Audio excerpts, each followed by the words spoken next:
இன்னைக்கு வந்து teachers day, ஆசிரியர்கள் தினம் அப்படின்னு கொண்டாடப்படுது. எல்லாருக்கும் டீச்சர்ஸ் டே வாழ்த்துக்களை சொல்லிக் கொள்கிறேன்.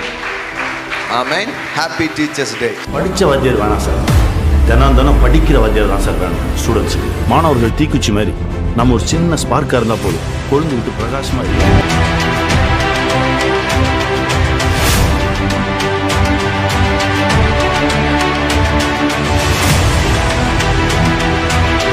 ஒரு நோபல் ப்ரொஃபஷன்ஸ் அப்படி சொல்லுவாங்க. எல்லா ப்ரொஃபஷனையும் அவங்கவுங்க அப்படி தான் பார்க்கணும். ஆனால் சில காரியங்கள் வந்து அப்படி தான் உயர்த்தி விடுகிற ஒரு வேலையை செய்யக்கூடிய ஒன்று தான் இந்த ஆசிரியர் பணி. யாரோ ஒருத்தர் தான் ஒருத்தர் சொல்லி தரணும்ட்டு இல்லை, ஒருத்தரிடமிருந்து ஒருத்தர் என்ன பண்ணணும், கற்றுக்கொள்ளணும். என்றைக்கு நீங்கள் கற்றுக்கொள்ளும் ஒரு மனநிலை உடையவர்களாய் மாறுகிறீர்களோ அப்பொழுது உங்களை சுற்றிலும் இருப்பது ஆசிரியர்களாகவே இருக்கும். எல்லாமே உங்களுக்கு பாடம் சொல்லித்தரும். இந்த படைப்புகளிடமிருந்து நாம் கற்றுக்கொள்ளலாம். எறும்பு இடமிருந்து கற்றுக்கொள்ளலாம். பறவைகளை கவனித்து பாருங்கள், கப்பலை பாருங்கள். வாழ்க்கையில யார் வளர்ச்சியை பார்க்கிறாங்க, யாரெல்லாம் கற்றுக்கொள்கிறார்களோ அவர்கள் எல்லாரும் வளர்கிறார்கள். ஒரு மாணவன் தயாராகும் போது ஒரு குருவும் வந்து விடுகிறார். வயசு 15 கூட இருக்கட்டும், 20 கூட இருக்கலாம். ஆனால் எனக்கு எல்லாம் தெரியும் அப்படின்ட்டானா அவன் யாரு, வயசாயிடுச்சுன்னு அர்த்தம். ஆனால் வயசு 50, 60, 70 இன்னும் எவ்வளோ தெரிஞ்சுக்க வேண்டியது இருக்கு அப்படின்ட்டீங்கன்னா நீங்கள் தான் இளைஞரா. அதாவது அறிவில்லாதது பிரச்சனை அல்ல, அறிந்து கொள்ள விருப்பம் இல்லாதது தான் பிரச்சனை. ஆசிரியர்கள் அப்படிங்கிறது வந்து எல்லாமே, எல்லா விஷயமும் நமக்கு வந்து சொல்லித்தரும்படியாக தான் இருக்கிறது. வளர்ச்சி ஒரு ஆள் விரும்புகிறார் அப்படின்னு சொன்னால் அந்த ஆள் கற்றுக்கொள்கிற ஆளாக இருக்க வேண்டும். எந்த நிலையில் நீங்கள் இருந்தாலும் தினந்தோறும் கற்றுக்கொள்கிறவர்களாக நீங்கள் இருப்பீங்கன்னா நீங்கள் மேலே ஏறிக்கிட்டே இருக்கீங்கன்னு அர்த்தம். கடவுளுடைய எல்லா நேச்சர்லையும் இது ஒரு பிரதானமான நேச்சராக இருக்கிறது. தேவனும் ஒரு ஆசிரியரே.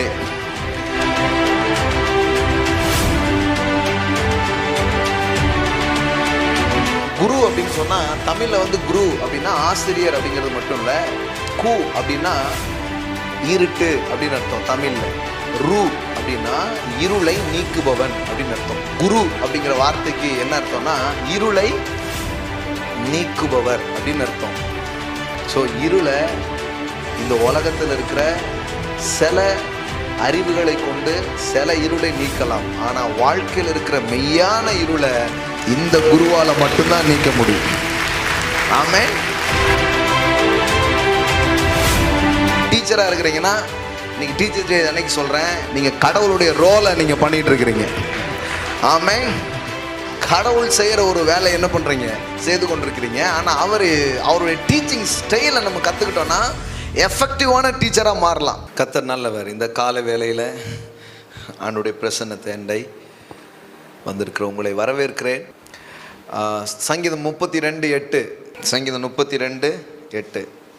இன்னைக்கு வந்து டீச்சர்ஸ் டே, ஆசிரியர்கள் தினம் அப்படின்னு கொண்டாடப்படுது. உண்மையிலே டீச்சிங் ப்ரொஃபஷனலில் இருக்கிறவங்க இருக்கீங்களா? கை தூங்க பார்க்கலாம். ஆசிரியர் ரிட்டையர்ட் ஆனதெல்லாம் கேட்கல, டீச்சிங் ப்ரொஃபஷனில் இருந்தவங்க கை தூங்க. 1 2 3 4 5. வேறு யாரும் இருக்கீங்களா? நல்லா தூக்கி காட்டுங்க. டீச்சிங் ப்ரொஃபஷனில் இருந்தவங்க நீங்கள் இருந்திருக்கீங்களா? இருந்திருந்தாலும் டீச் பண்ணியிருக்கிறேன். அதாவது இப்போ நான் கேட்குறது ஃபிசிக்கலாக எஜுகேஷனில் டீச் பண்ண ஆசிரியர்கள். 1 2 3 4 5 6. ஓகே, 6. அங்கே ஒன்று இருக்கா? ஆமாம், பெரிய ஆசிரியர் ஒருத்தங்க பின்னாடி இருக்கிறாங்க, பேராசிரியர்.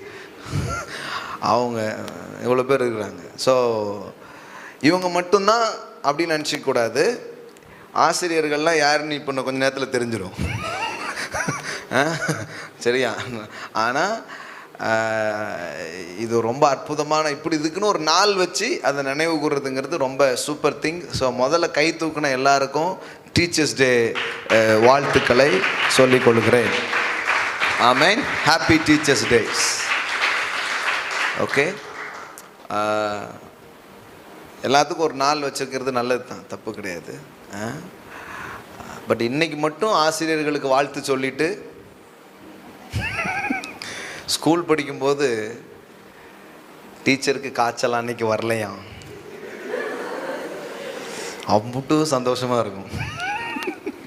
ஆனால் டீச்சர்ஸ் அன்னைக்கு என்ன பண்ணுவோம், வாழ்த்துக்கள் அப்படிமோ.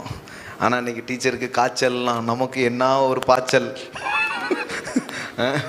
ஐயா, அது இன்னொரு நாள் தொடரக்கூடாதா, அப்படியே இருக்கும். அது டீச்சராக இருந்தவங்களும் மாணவராக இருக்கும்போது அப்படி தான் யோசிச்சிருப்பாங்க. அதான் பிரச்சனை, அதான் விஷயம். ஒன்றும் அதாவது சில பேர் ஏன் இப்படி மாமியார்கள் இருக்கிறாங்க அப்படின்னு கேட்குறாங்க பாருங்கள். அவங்க கொஞ்ச நாள் கழித்து மாமியாராகி அப்படி தான் இருக்காங்க. புரியுதா உங்களுக்கு? அது ஒன்றும் இல்லை, அந்த டைமில் அப்படி கேட்குறது, அப்புறம் வளர்ந்ததுக்கப்புறம் அவங்க போஸ்டிங் வந்ததுக்கப்புறம் மாறிடுது. ஸோ ஆசிரியர்கள் தினம் அப்படின்னு ஒன்று இன்றைக்கி வச்சுருக்கிறோம். இதை பற்றி கொஞ்சம் சிந்திப்போம். 32:8, நான் உனக்கு போதித்து நீ நடக்க வேண்டிய வழியை உனக்கு காட்டுவேன், உன்மேல் என் கண்ணை வைத்து உனக்கு ஆலோசனை சொல்வேன். ஐ will instruct you and teach you in the way you should go. I will counsel you with my eyes upon you. பாருங்க, கடவுள் தன்னை குறித்து வேதாகமத்தில் பல பரிமாணங்களில் அவர் தன்னை வெளிப்படுத்தி இருக்கிறார். தேவனுக்கு நிறைய பரிமாணங்கள் இருக்கிறது, டைமென்ஷன்ஸ். அவர் ஒரு மெய்ப்பர், அவர் ஒரு தகப்பன், அவர் ஒரு நண்பர், வேற மணவாளன், அவர் ஒரு ராஜா, அவர் ஒரு வேலைக்காரன்,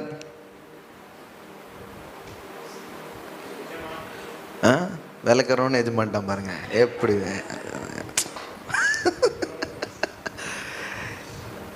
மாணவர், இயேசு ஒரு நல்ல மாணவர் தெரியுமா உங்களுக்கு? வேதபாரர்கள் கிட்ட உட்காந்து அவர் என்ன பண்ணுறாரு, கற்றுக்கிறார், கேள்வியெல்லாம் கேட்குறாரு. நமக்கு தலையாட்டிகிட்டே போனவர் தான் மாணவர்னு நினைக்கிறோம். ஜூ கல்ச்சர் ஆஃப் எஜுகேஷனே டிஃப்ரென்ஸ் பாருங்கள். அவங்க நிறைய கேள்வி கேட்பாங்க, பேசிட்டு முடிக்க மாட்டாங்க. என்றைக்குமே பேசிட்டு பிரசங்கத்தை அப்படி முடிக்க மாட்டாங்க, பேசிட்டு கேள்வி இருக்கான்னு கேட்பாங்க. அந்த மாதிரி பிரசங்கம் பண்ணால் எப்படி இருக்கும் யோசித்து பாருங்க. அவ்வளோதான். அதனால் கேள்வி கேட்டாதான் அப்படியே பேர், ஏன்னா எனக்கு பதில் தெரியாது. நானே ஒரு ஃப்ளோவில் போயிட்டுருக்கு, இன்றைக்கி இப்போ தான் நல்ல ஃப்ளோவில் போயிட்டுருக்கு, இடையில எதையாவது கேட்டு என்ன பண்ணிடாத, மாற்றி விட்டுறாத அப்படிங்கிறது தான் நம்ம கல்ச்சர் ஆஃப் எஜுகேஷன் பாருங்கள். அதுவும் ஸ்கூலில் அப்படி தான், ரொம்ப கேள்விலாம் கேட்குறத அலோவ் பண்ணுறது இல்லை. அப்போது பாடம் நடத்தும் போது நீ கவனிக்கலையே அப்படின்றாங்க, எதுக்கு இந்த வம்பு.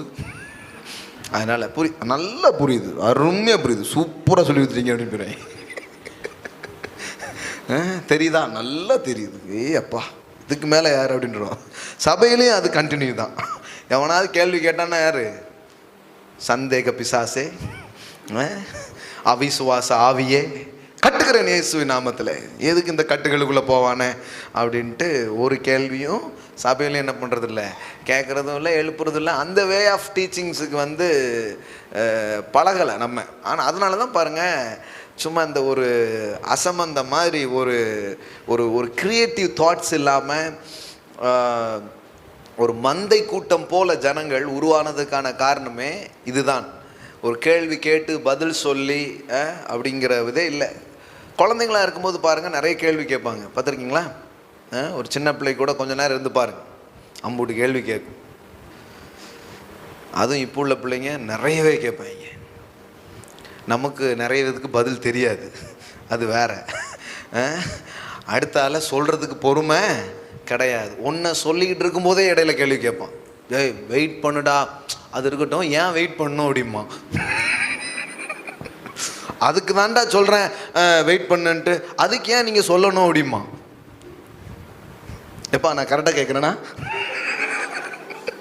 என்ன கையை பிடிச்சி இழுத்தியா?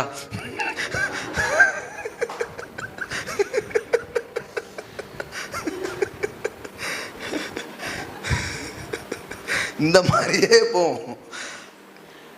உண்மையிலே சொல்கிறேன், நாம் நிறைய நேரம் குழந்தைங்களுக்கு கற்றுக் கொடுக்கணும்னு நினைப்போம். ஆனால் முக்கால்வாசி பார்த்தா குழந்தைங்க தான் நம்ம கற்றுக் கொடுக்குறாங்க. ஒரு ஆமேன் இல்லையா? அப்போ நான் மட்டும் ஆமேன். உங்களுக்கு ஒத்துக்கிறதுக்கு கொஞ்சம் பெருமை. இன்றைக்கி என் நெறி வந்து காலையில் ஹாப்பி டீச்சர்ஸ் டே அப்பா அப்படின்னு சொன்னான். நான் சொன்னேன், நீந்தாம்மா எனக்கு டீச்சர், உங்கள் அம்மா அதை விட பெரிய டீச்சர். இது வந்து அந்த சைடும் ஆமாம் வச்சு தானே கை தட்டுறீங்க. இல்லை, எனக்கு ஏற்றி விடலைல்ல, நீங்கள் ஏற்றுக்கொண்டு தானே கை தட்டுறீங்க, இல்லை ஏற்றி விடுறதுக்காக கை தட்டுறீங்களா? இது என்னன்னா, நம்ம வந்து யாரோ ஒருத்தர் தான் ஒருத்தருக்கு சொல்லித்தரணுன்ட்டு இல்லை, ஒருத்தரிடமிருந்து ஒருத்தர் என்ன பண்ணணும், கற்றுக்கொள்ளணும். இந்த ஒன் அனதர்ங்கிறது இதுலேயும் என்ன பண்ணுது, வருது பாருங்களேன். ஒரு இடமிருந்து ஒருவர் என்ன பண்ண முடியும், கற்றுக்கொள்ள முடியும். கடவுள் எல்லா விஷயத்தையும் வச்சிருக்கிறார். வேதாகமத்தில் பார்த்தீங்கன்னா, இந்த படைப்புகளிடமிருந்து நாம் கற்றுக்கொள்ளலாம், எறும்பு இடமிருந்து கற்றுக்கொள்ளலாம், பறவைகளை கவனித்து பாருங்கள், கப்பலை பாருங்கள், எல்லாமே நமக்கு. அதாவது ஞானத்தின் சத்தம் இல்லாத இடமே இல்லை. ஞானத்தின் சத்தம் எங்கும் நிறைந்திருக்கிறது. அதனால தான் இப்படி சொல்கிறாங்க, ஒரு மாணவன் தயாராகும் போது ஒரு குருவும் வந்து விடுகிறார். எத்தனை பேர் புரிஞ்சுன்னு தெரியல, மறுபடியும் சொல்கிறேன். என்றைக்கு நீங்கள் கற்றுக்கொள்ளும் ஒரு மனநிலை உடையவர்களாய் மாறுகிறீர்களோ, அப்பொழுது உங்களை சுற்றிலும் இருப்பது ஆசிரியர்களாகவே இருக்கும். எல்லாமே உங்களுக்கு பாடம் சொல்லித்தரும். இப்போ பாடம் சொல்லித்தர்றதுக்கு ஆள் இல்லைங்கிறது இல்லை, படிக்கிறதுக்கு நம்ம தயாராக இல்லை, கற்றுக்கொள்றதுக்கு நம்ம தயாராக இல்லை. கற்றுக்கிறதுக்கு நம்ம தயாராக இருந்தோன்னா எல்லாமே உங்களுக்கு கற்றுக் கொடுக்குற மாதிரி தான் கடவுள் வச்சிருக்கிறார். அதனால தான் ஒரு மாணவன் தயாராகும் பொழுது அங்கு ஒரு ஆசிரியர் வந்து விடுகிறார். It's a law of attraction மாதிரி. இது நடக்கும்போது இது கண்டிப்பாக இதுவும் என்ன பண்ணிடும், நடந்துடும். ஒன்றும் ஜோடி இல்லாமல் போகாது. மாணவன் தயாரானால் ஆசிரியர் வந்து விடுகிறான், ஒரு ஆசிரியர் தயாரானாலும் மாணவர்கள் வந்து விடுவார்கள். ஆமேன். யாருமே சபைக்கு வரமாட்டுக்காங்க அப்படின்னா நீங்கள் தயாராக வேண்டியது இருக்கிறது. யாருமே எனக்கு சொல்லிக் கொடுக்க மாட்டுக்காங்க அப்படி கிடையாது. நீங்கள் நல்ல ஒரு மாணவனாக இருக்கும் பொழுது உங்களுக்கு எல்லாமே சொல்லிக் கொடுக்கும். வைரமுத்து வரிகள்லேருந்து சொல்லணும்னா, வானம் எனக்கு போதி மரம், நாளும் எனக்கு ஒரு பாருங்களேன், பைபிள்லேருந்து பேசுகிறாரா பாருங்களேன் அப்படிங்கிறாங்க. எப்பொருள் யார் யார் வார் கேட்பினும் அப்பொருள் மெய்ப்பொருள் காண்பது அறிவு. பைபிளை பற்றி மட்டும் சொல்லலை, புரிஞ்சான்னு தெரியலையே. வேதாகமம் வெறும் வேதாகமத்தில் மட்டும் ஞானம் இருக்கிறதுன்னு வேதாகமத்தில் இல்லை, அது முச்சந்தியிலிருந்து கூப்பிடுகிறது, கடை தெருவுகளிலிருந்து கூப்பிடுகிறது, ஆமாம், சந்திகளில் இருந்தது கூப்பிடுகிறது. கடவுள் வந்து ஞானத்தால் இந்த உலகத்தை நிரப்பி வச்சிருக்கிறார். ஆமென். அது வெறும் ஒரு புத்தகத்துக்குள்ள மட்டும் இல்லை, பைபிளுக்குள்ள மட்டும் இல்லை, எல்லா இடங்கள்லையும் ஞானம் என்ன பண்ணியிருக்கிறது, வைக்கப்பட்டிருக்கிறது. அதனால தான் பைபிளில் போட்டிருக்குது. சிலர் என்ன நினைக்கிறாங்கன்னா, அது ஏதோ பர்டிகுலர் இடத்துல தான் இருக்குதுன்னு கொஞ்சம் காசு எடுத்துகிட்டு போகிறாங்க. அதனால தான் சாலமோன் ஞானி வந்து கேட்கிறாரு, ஞானத்தை கொள்ளுவதற்கு மூடனுடைய கையில் ரொக்கம் எண்ணத்திற்கு. சும்மா அது காசு கொடுத்து வாங்குற ஒரு மேட்ரே கிடையாது. ஆனால் ஒரு மனிதன் உண்மையிலே கற்றுக்கொள்ளணுங்கிற ஆர்வம் அவனுக்குள்ளே வரும் என்றால் அவனுக்கு எல்லா சுற்றிலும் இருக்கிற ஒவ்வொரு விஷயங்களும் அவனுக்கு ஆசிரியராக மாறும். இது நல்லா புரிஞ்சுக்கோங்க. புத்தகத்திடம் இருந்து தான் கற்றுக்கொள்ள வேண்டும் என்பது இல்லை, எல்லாற்றிருந்தும் என்ன பண்ண முடியும், கற்றுக்க முடியும். ஸோ பி எ லேர்னர்ஸ். எல்லாம் சொல்லுங்கள், பி எ லேர்னர்ஸ். உங்கள் வாழ்க்கையில் சொல்லுங்கள் பாருங்களேன், வாழ்க்கையில் யார் வளர்ச்சியை பார்க்குறாங்க அப்படின்னு நீங்கள் போய் ஸ்டடி பண்ணி பார்த்தா, கவனித்து பார்த்தா ஒரு விஷயம் தெரியுது. யாரெல்லாம் கற்றுக்கொள்கிறார்களோ அவர்கள் எல்லாரும் வளர்கிறார்கள். ஆமென். வளர்ச்சியை நீங்கள் விரும்புகிறீங்களா? ரொம்ப சிம்பிள். உங்கள் வாழ்க்கையில் கற்றுக்கொள்ளுகிற ஒரு மனோபாவம் உடையவர்களாக நீங்கள் இருக்க வேண்டும். நீங்கள் கற்றுக்கொள்ளும் மனோபாவம் உங்களுக்கு வருதுன்னா நீங்கள் கண்டிப்பாக வளருவீங்க. ஆமென்.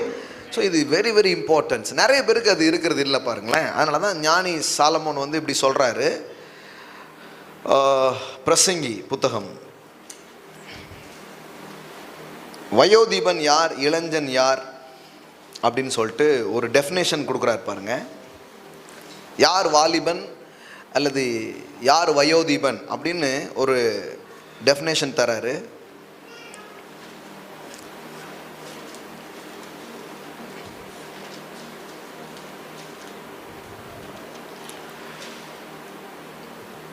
பிரசங்கி 4ஆம் அதிகாரம்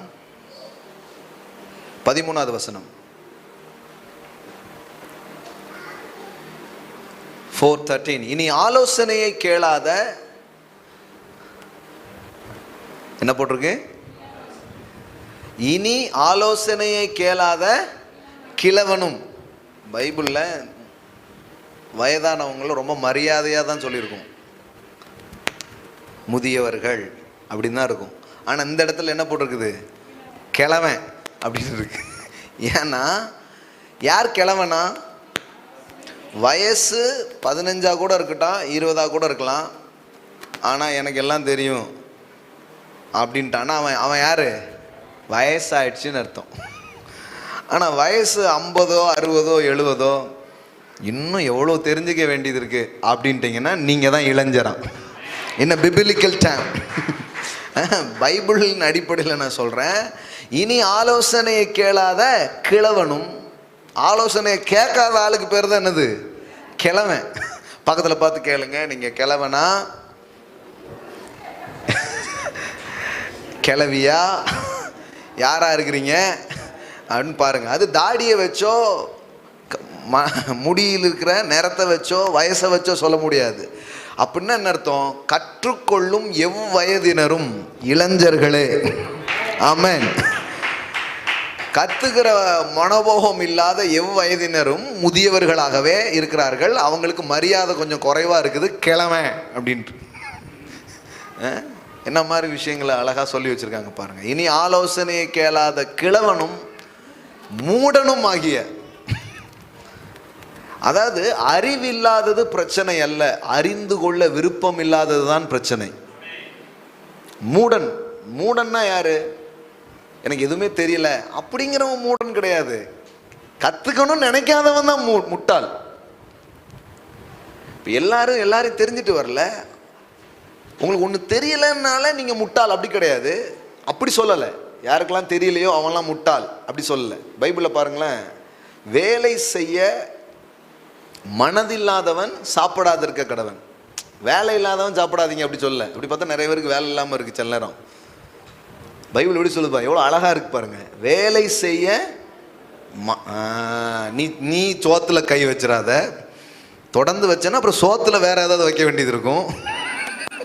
அதையும் மீறி வச்சேன்னா வேற ஒன்று வச்சிருவோம், பார்த்துக்கோ. வேலை செய்ய மனதில்லாதவன் என்ன பண்ணக்கூடாது? எவ்வளோ அழகாக இருக்குது அந்த இது. இப்போ வேலை இல்லாதவன் சாப்பிடாத இருக்க கடவுன்னா இப்போ கஷ்டம் பாருங்கள். சில நேரம் வேலை இல்லாமல் இருக்குது மக்கள்.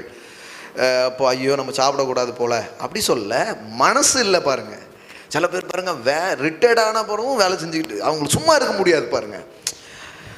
இன்னும் சிலர் இருக்கிறாங்க வேலை தான் இருக்காது, ஆனாலும் அவங்க ஏதோ ஒன்று அவங்களால சும்மா இருக்கவே முடியாது, அந்த மாதிரி இருப்பாங்க.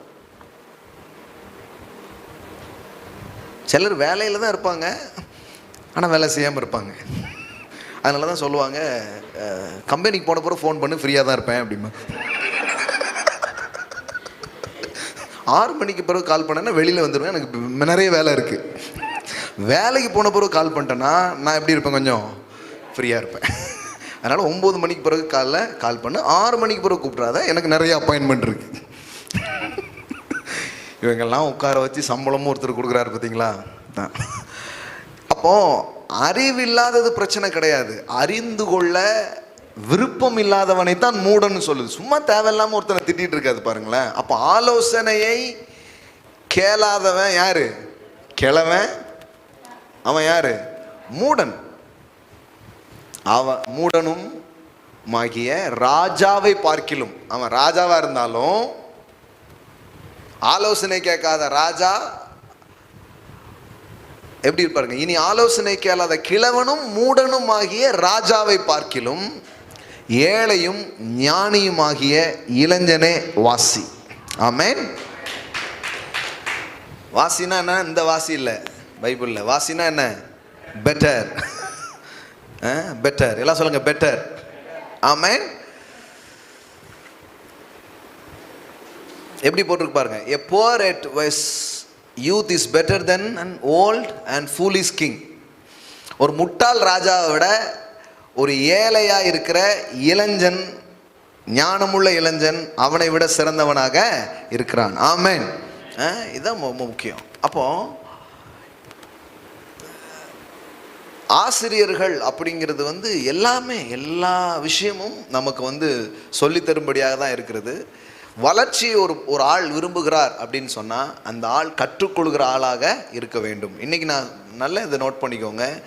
எந்த நிலையில் நீங்கள் இருந்தாலும் தினந்தோறும் கற்றுக்கொள்கிறவர்களாக நீங்கள் இருப்பீங்கன்னா நீங்கள் மேலே ஏறிக்கிட்டே இருக்கீங்கன்னு அர்த்தம். வாழ்க்கையில் மேலே வந்துக்கிட்டே இருக்கீங்கன்னு அர்த்தம். வேதாகமத்தை கற்றுக்கொள்ளலாம், மனிதர்களை கற்றுக்கொள்ளலாம். என்கிட்ட கேட்டிங்கன்னா பெஸ்ட் புக், இந்த உலகத்திலே சிறந்த ஒரு புத்தகம் என்னன்னு என்கிட்ட கேட்டிங்கன்னா, நான் ஒரு 2000 புக் படிச்சிருக்கேங்க ஆண்டோடைய கிருபையினால். ஸ்கூலில் ஒவ்வொரு வருஷமும் ஒரு 5-5 புக் கொடுத்தாங்க. அது ஒழுங்காக படிக்கலை. வெளியே வந்ததுக்கப்புறம் தான் படித்தேன் நான். அதனால் ஸ்கூலில் படிக்கலை. நான் ஸ்கூலுக்கு வெளியில் தான் என்ன பண்ணேன், நிறைய படித்தேன். ஏதோ சொல்ல வந்த மறந்துட்டேன். என்ன கேட்டேன்? ஸோ நிறைய புத்தகம் படிச்சிருக்கேன். ஆனால் எனக்கு இன்றைக்கும் எந்த புத்தகத்துலேயும் படிக்காத விஷயத்த நான் எங்கேருந்து படிக்கிறேன்னா மனிதர்களிடம் இருந்து. ஸோ மனிதர்கள் தான் ரொம்ப சிறந்த புத்தகம். ஆமென். சில கதை, அவங்க தான் பெஸ்ட் புக். ஏன்னா அதனுடைய ஆத்தர் தேவன். மனிதன் தான் மிக சிறந்த புத்தகம், ஏனென்றால் அதை எழுதியவர் தேவன். ஆமென். He is author. ஆமென். ஒவ்வொரு மனுஷன்றிருந்தும் படிக்கலாம். ஒவ்வொரு மனிதர்களும் சில நேரத்தில் ஒரு சிறுகதை போல் சிலர்கள் இருப்பார்கள். சில பேர் பல்கலைக்கழகம் மாதிரி இருப்பாங்க. அவ்வளோ நடமாடும் என்சைக்ளோபீடியா அந்த மாதிரி இருப்பாங்க. அவ்வளோ கற்றுக் கொடுப்பாங்க. சில நேரம் நண்பர்கள் கற்றுக் கொடுக்குறாங்களோ இல்லையோ, எதிரிகள் நிறைய கற்றுக் கொடுக்குறாங்க. ஆமாம். உங்கள் வாளுக்கு வீரியத்தை இன்னும் அதிகரிக்க பண்ணுறது யாருன்னா எதிரிகள் தான். ஆமென். நண்பர்கள் சூப்பர்ப்பா சூப்பர்ப்பு புரோட்டா சாப்பிட போவோமா அப்படின்றான் பாராட்டிட்டு. அவன் தான் நம்மளை கிரிட்டிக் பண்ணுவான். அவன் தான் சில நேரத்தில் இது பண்ணுவான். அதனால் நம்ம எல்லாரிடம் இருந்து என்ன பண்ண முடியும், கற்றுக்க முடியும். இது ரொம்ப முக்கியமான விஷயம். ஃபஸ்ட்டு திங்ஸ், வாழ்க்கையில் ஒவ்வொரு நாளும் கற்றுக்கிறவங்களா இருக்கணும். நீங்கள் வளர்ச்சியை விரும்புகிற ஆளாக இருப்பீங்கன்னா வேதாகமம் இதை ரொம்ப வேல்யூ பண்ணுது. அதனால தான் ஞானத்தை தேடு, புத்தியை தேடு அப்படின்னு வேதவசனம் சொல்லுது பாருங்களேன். ஞானத்தை குறித்த முக்கியத்துவத்தை வேத புத்தகம் நமக்கு அதிகமாக தருது. அதனால தான் நான் சொல்லுவேன், உங்கள் துறை சார்ந்த அல்லது உங்கள் வாழ்க்கையில் எந்தெந்த விதத்துலலாம் நீங்கள் சாதிக்கணும்னு நினைக்கிறீங்களோ அதை பற்றியெல்லாம் என்ன பண்ணிக்கோங்க, நிறைய கற்றுக்கோங்க. எப்போ பார்த்தாலும் சீரியல்லையும் சில மூவிலையும் உங்கள் டைம் என்ன பண்ணிடாதீங்க, அப்படியே போயிடாதீங்க. நம்ம மூவி பார்த்தாலும் அதை பல டைமென்ஷனில் உட்காந்து பார்க்குறது. ஆமாம், இதை நாங்கள் பார்க்கவே இல்லையம்பாங்க. அது அந்தளவுக்கு தான் தெரியும். வேறு மாதிரி பார்த்தீங்கன்னா வேறு மாதிரி நிறைய தெரியும். எல்லாத்துலேருந்து என்ன பண்ணிக்கோங்க, கற்றுக்கோங்க. எவ்ரி டே அவங்கள என்ன பண்ணிக்கோங்க, நிறச்சிக்கிட்டே வாங்க. ஒருத்தர் நான் சொன்னேன், இந்த மாதிரி புக்ஸ்லாம் படிக்கிறீங்களா அப்படின்ட்டு. உடனே அவர் எனக்கு ஒரு வசனம் காமிச்சார். புக் படிக்கக்கூடாதுங்கிறதுக்கு ஒரு வசனம். அதிக படிப்பு உடலுக்கு இளைப்பு அப்படின்னு ஒரு வசனம் இருக்குது. தெரியுமா உங்களுக்கு? பிரசங்கியில் தான் இருக்குது. பிரசங்கியில் தானப்பா இருக்குது. பிரசங்கி லாஸ்ட்டில் இருக்குது அப்படின்னு நினைக்கிறேன்ல. 12 பிரசங்கி 12 பா, என் மகனே இவைகளினாலே புத்தி அடைவாயாக, அநேகம் புஸ்தகங்களை உண்டு பண்ணுகிறதற்கு முடிவில்லை, அதிக படிப்பு உடலுக்கு இளைப்பு. நான் கேட்டேன், எவ்வளோ படிச்சிருக்கீங்க? படிக்கவே இல்லை. இந்த டயர்டு வந்து ரெஸ்ட் எடுத்து வருது டயர்டுமாங்களா? என்ன டயர்டு? அது தொடர்ந்து ரெஸ்ட் எடுத்துறதுனால டயர்டாயிட்டு, அதனால ரெஸ்ட் எடுத்துகிட்டு இருக்கேன். இது அது மாதிரி ஒன்றுமே படிக்கல. அதிக படிப்பு உடலுக்கு இழைப்புன்னா நிறைய மேட்ரு இருக்குது. சில நேரத்தில் பார்த்தீங்கன்னா படிச்சிருப்பாங்க, ஆனாலும் வாழ்க்கையில் பார்த்தீங்கன்னா முன்னேறி இருக்க மாட்டாங்க. அந்த மாதிரி ஆட்களை பார்த்துருக்கீங்களா? ஏதாவது என்னை பற்றி டைலாக்கா அப்படிங்கிறாங்க நிறைய பேர்.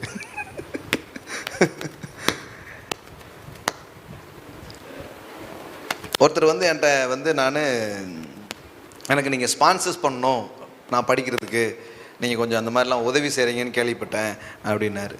அவனே சொல்லுங்கள் என்ன பண்ணணும் அப்படின்ட்டு. அப்போ அவர் சொன்னார், நான் வந்து ஒரு 3வது PhD பண்ணலான் இருக்கேன், அதுக்கு ஸ்பான்சர்ஸ் பண்ணுங்க அப்படின்னாரு.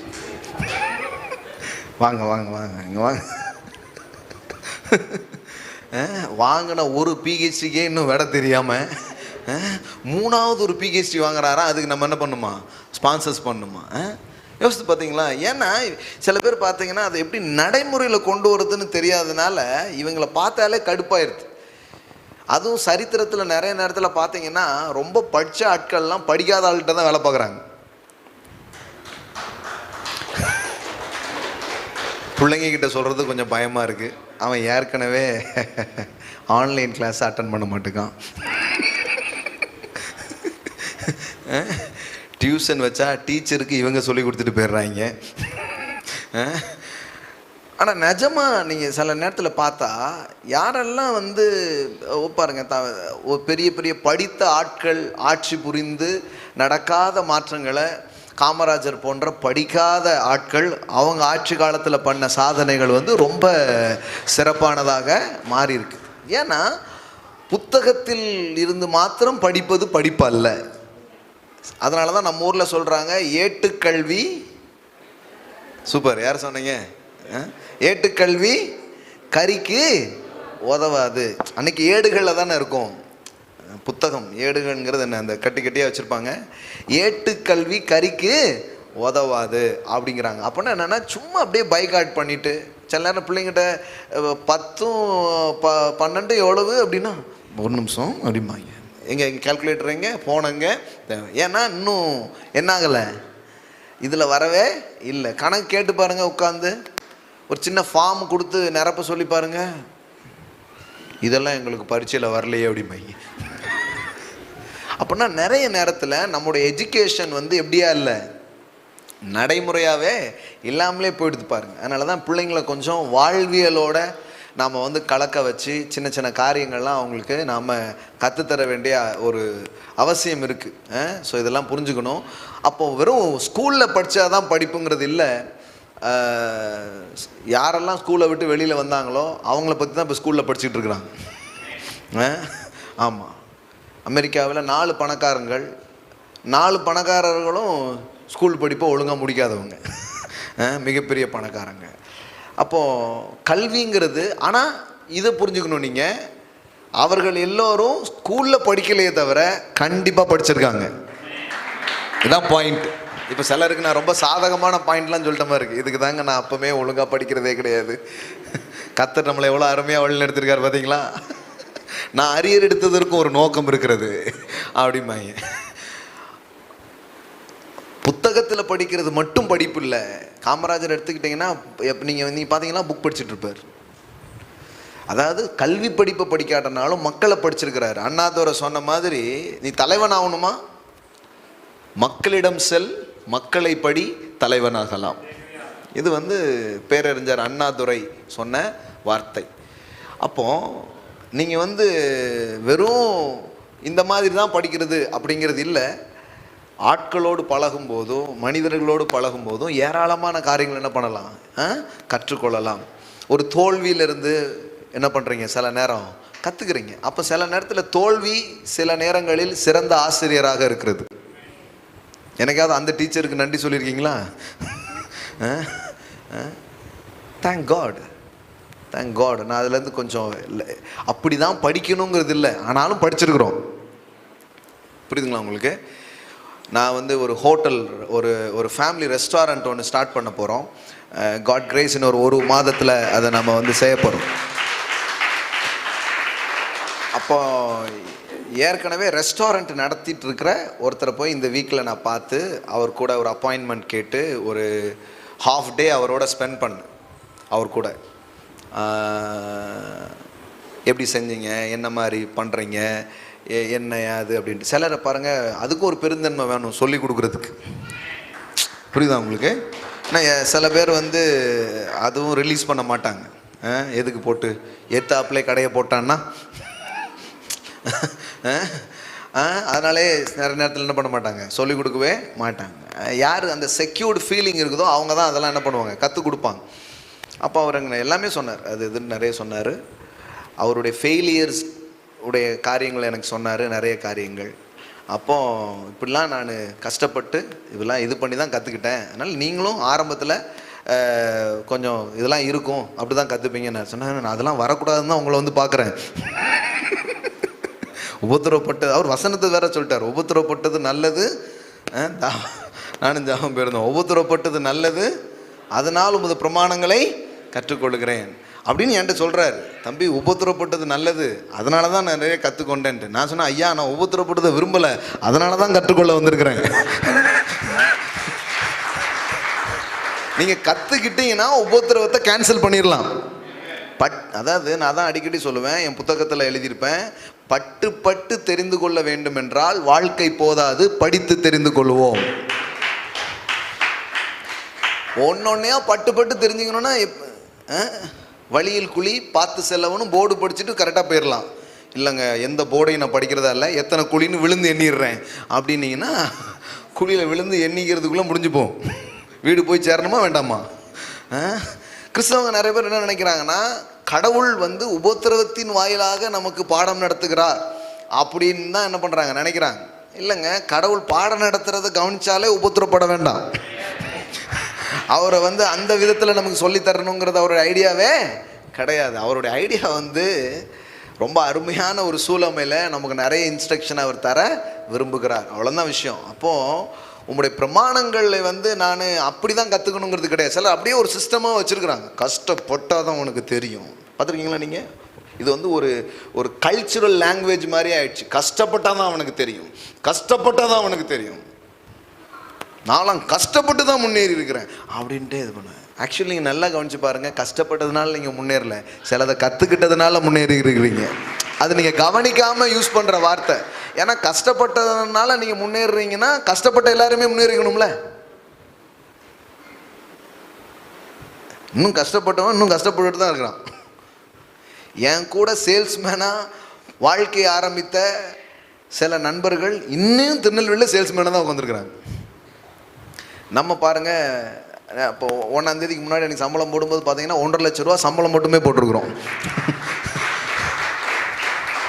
இதில் இந்த வாரம் புதன்கிழமை இன்டர்வியூ எடுத்து ஒரு 6 பேரை புதுசாக வேலைக்கு எடுத்துருக்குறோம். இந்த புதன்கிழமை இன்டர்வியூ வச்சு இன்னும் கொஞ்சம் பேரை வேலைக்கு எடுக்க போகிறோம். ஒரு சீக்கிரம் சம்பளம் மட்டுமே சீல கொடுப்போம்னு நினைக்கிறேன். ஆமேன். அப்போ கஷ்டப்பட்டால் முன்னேறது இல்லைங்க, கஷ்டப்படுறவங்க இன்னும் கஷ்டப்பட்டு தான் இருக்கிறாங்க. நீங்கள் கூட கஷ்டப்பட்டதுனால முன்னேறல, சில விஷயங்களை லேர்ன் பண்ணிக்கிட்டீங்க, சில விஷயங்களை புரிந்து கொண்டீங்க. அந்த புரிந்து கொள்ளுதல் முன்னாடியே இருந்திருந்ததுன்னா அந்த கஷ்டத்தை தவிர்த்து விடலாம். ஆமேன். ப்ரீ மேரிட்டல் கவுன்சிலிங் அப்படின்ட்டுலாம் இருக்குது பாருங்களேன். அப்படின்னா என்ன? திருமணத்துக்குள்ளே போகிறதுக்கு முன்னாடியே சில பேர் அப்படின்னா என்னென்னா, ஆப்ரேஷன் தேடுறதுக்கு முன்னாடி இன்ஸ்ட்ரக்ஷன் கொடுப்பாங்களா, அதான் அப்படிங்கிறீங்களா? ஆவியில் யார் அப்படி நினச்சது? மைண்ட் வாய்ஸ்ன்னு சத்தமாக பேசிகிட்டு இருக்கீங்க. அதுக்கு முன்னாடியே இப்போ இப்படி இருக்குது இந்த மாதிரி அப்படின்னு சில புரிதல் என்ன பண்ண முடியும், பெற்றுக்கொள்ள முடியும். எல்லாத்தையுமே வாழ்க்கையில் அடிபட்டு கஷ்டப்பட்டு நஷ்டப்பட்டு தான் தெரிஞ்சுக்கணுங்கிற அவசியமே கிடையாது. அதனால தான் பாருங்கள், வேதவசனம் சொல்லுது, ஆலோசனை கேட்டு யுத்தம் செய். ஏன் அப்படி சொல்லியிருக்காரு? ஆலோசனை கேட்டு என்ன பண்ணு, யுத்தம் செய். அநேகருடைய ஆலோசனைகளால் காரியம் என்ன பண்ணும், சித்தி பெறும். அப்போ இப்போ நான் போய் ஒருத்தரை சந்திச்சேன்னா நான் வந்து இப்போ நம்மளே ஒரு பிஸ்னஸ் கிளாஸ்லாம் நடத்துகிறோம், நம்ம பிஸ்னஸ் பற்றி படிக்காததா அப்படி யோசித்தோம்னா வேலைக்கு ஆகாது. நமக்கு தெரியாதது கண்டிப்பாக யாரோ ஒருத்தருக்கு தெரியும். கண்டிப்பாக நமக்கு எல்லாமே தெரியாது, நமக்கு தெரியாது யாருக்கும் தெரியும். அப்போது அந்த தெரிந்து கொள்ளணும்னு இப்போ தாழ்மைங்கிறாங்க பார்த்தீங்களா?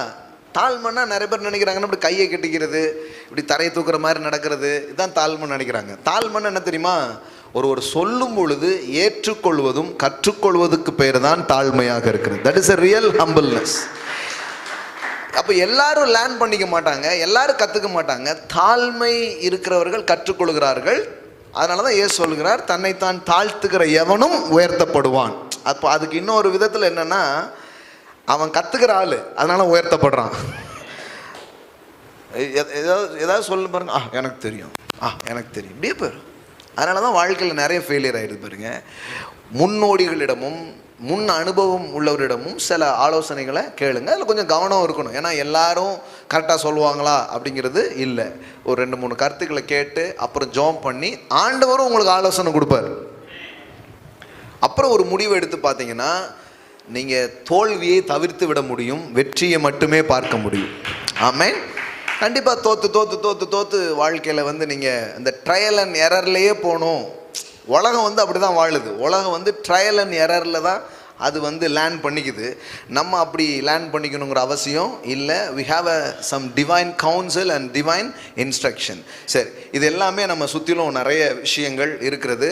ஸோ உங்களுக்கு ஒரு மனநிலை மட்டும் ரொம்ப அவசியம். நான் ஒவ்வொரு நாளும் கற்றுக்கொள்ள வேண்டும். பால் வந்து ஒரு அற்புதமான ஒரு லேர்னர்ஸ். உங்களுக்கு தெரியுமா? எல்லாத்துலேருந்தும் கற்றுக்கிறவர். நம்ம சில நேரத்தில் அவங்களுடைய ஒரு பரிமாணங்களை தான் பார்க்குறோம், இன்னொரு பரிமாணங்களை பார்க்க தவறிடுறோம். பவுல் ஒரு நல்ல வாசிக்கும் பழக்கம் உடையவர். தான் வாசிக்கும் பழக்கம் உடையவராக இருந்தது மாத்திரமல்ல, தீமோத்தேயுக்கு சொல்கிறாரு, வாசிப்பதில் கவனமாக இரு அப்படிங்கிறார். அடுத்த தலைமுறைக்கும் அதை என்ன பண்ணுறாரு, சொல்லி கொடுக்குறாரு. என்னுடைய ட்ரெஸ் எல்லாம் வச்சுட்டு வந்துட்டேன், அதோடு கூட சேர்ந்து தோல் சுருட்களும் புத்தகங்களும் அங்கே இருக்கிறது, வரும்போது எடுத்துகிட்டு வந்துடு அப்படிங்கிறார். எனக்கு என்ன பெரிய ஆச்சரியம்னா, பவுல் வாசிக்கிற அளவுக்கு யார் புக் எழுதியிருக்கிறா அப்படின்னு தான் யோசித்து பார்த்துருக்கீங்களா? அதையும் எடுத்துகிட்டு வா அப்படிங்கிறாரு. அது மட்டும் இல்லை, பொது மக்களிடம் பொது வெளிகளில் அவர் பேசும் பொழுது அவர் எவ்வளோ வாசிக்கிற பழக்கம் அவருக்கு இருந்ததுங்கிறத வேதாகமத்தில் பார்த்து ரொம்ப ஆச்சரியமாக இருக்கும். நம்ம கிறிஸ்தவ மக்கள் இதில் தெரிஞ்சுக்கணும். அவர் சொல்கிறாரு, உங்கள் புலவர்களிலும் சிலர் இப்படி சொல்லியிருக்கிறார்களே. அண்ணன் காந்தி சொன்ன மாதிரி, அண்ணன் காமராஜர் சொன்ன மாதிரி அப்படின்னு இடையில பேசுகிறார். இப்போ சிலர், இப்போ நான் இன்னைக்கு பேசுனதுக்கே பார்த்தீங்களா இவர் என்னெல்லாம் பேசுகிறாருன்னு நாளைக்கு போட்டுருவோம். ஆனால் பைபிளுடைய தத்துவமே, பைபிளில் இருக்கிற மனிதர்கள் சில காரியத்தை என்ன பண்ணியிருக்கிறாங்கன்னா அப்படி தான் பண்ணியிருக்கிறாங்க. அவர் சொல்கிறாரு, சூப்பர்மா, 17:28 அப்போஸ்தலர், ஏனெனில் அவருக்குள் நாம் பிழைக்கிறோம், அசைகிறோம், இருக்கிறோம். அப்படியே உங்கள் புலவர்களிலும் சிலர் நாம் அவருடைய சந்ததியார் என்று சொல்லி இருக்கிறார்களே. அந்த நாட்களில் கண்ணதாசன் மாதிரி, காந்தி மாதிரி, நம்ம வைரமுத்து மாதிரி யாரோ கொஞ்சம் புலவர்கள் என்ன பண்ணியிருக்கிறாங்க, இருந்திருக்கிறாங்க. ஏதோ ஒரு எழுத்துக்களை அவர் என்ன பண்ணியிருக்கிறாரு, வாசித்திருக்கிறாரு. வாசிச்சிடுச்சு, அதை என்ன பண்ணுறாரு, இப்போ தன்னுடைய பிரசங்கத்தில் கோட் பண்ணுறார். சிலர் கேட்குறாங்க, நீங்கள் என்ன சினிமாவில் இருந்துலாம் கோட் பண்ணுறீங்க? எப்பொருள் யார் யார் வாய் கேட்பினும் அப்பொருள் மெய்ப்பொருள் காண்பது. யார் சொன்னாங்க, சொல்கிற விஷயம் கரெக்டான்னு பார். இந்த தாராள இடத்துக்கே கிறிஸ்தவம் வரல பாருங்க. அதனால தான் அது அங்கேயே உட்காந்துருக்கு. அறிவியல் ஏன் முன்னேறுது? அறிவியல் தன்னை அப்டேட் பண்ணிக்குது. மதம் ஏன் முன்னேறல? நாங்கள் மாறவே மாட்டோம்.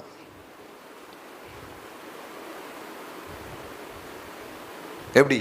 அதனால தான் ரிலீஜியன் வந்து இதாகிட்டே போகுது. அறிவியல் உலகம் என்ன பண்ணுது, வேகமாக வளருது, வேகமாக முன்னேறுது. அது வந்து ஒரு தியரி தப்புன்னா தப்புன்னு ஒத்துக்கும். நியாயப்பிரமாணத்தை சொல்லிட்டோமே தப்பு, இது கிருபை அப்படின்னு நம்ம வந்து அப்டேஷனுக்கு வர மாட்டோம். ஆனால் அவன் வந்து டக்குன்னு அவ்வளோ நாள் சார் ஐசக் நியூட்டன் சொன்னது தான் கரெக்டுன்னு சொல்லிட்டு இருந்தான். ஐன்ஸ்டீன் வந்து புதிய தத்துவம் சொன்ன உடனே ஐசக் நியூட்டன் சொன்னதை மாற்றிட்டாங்க.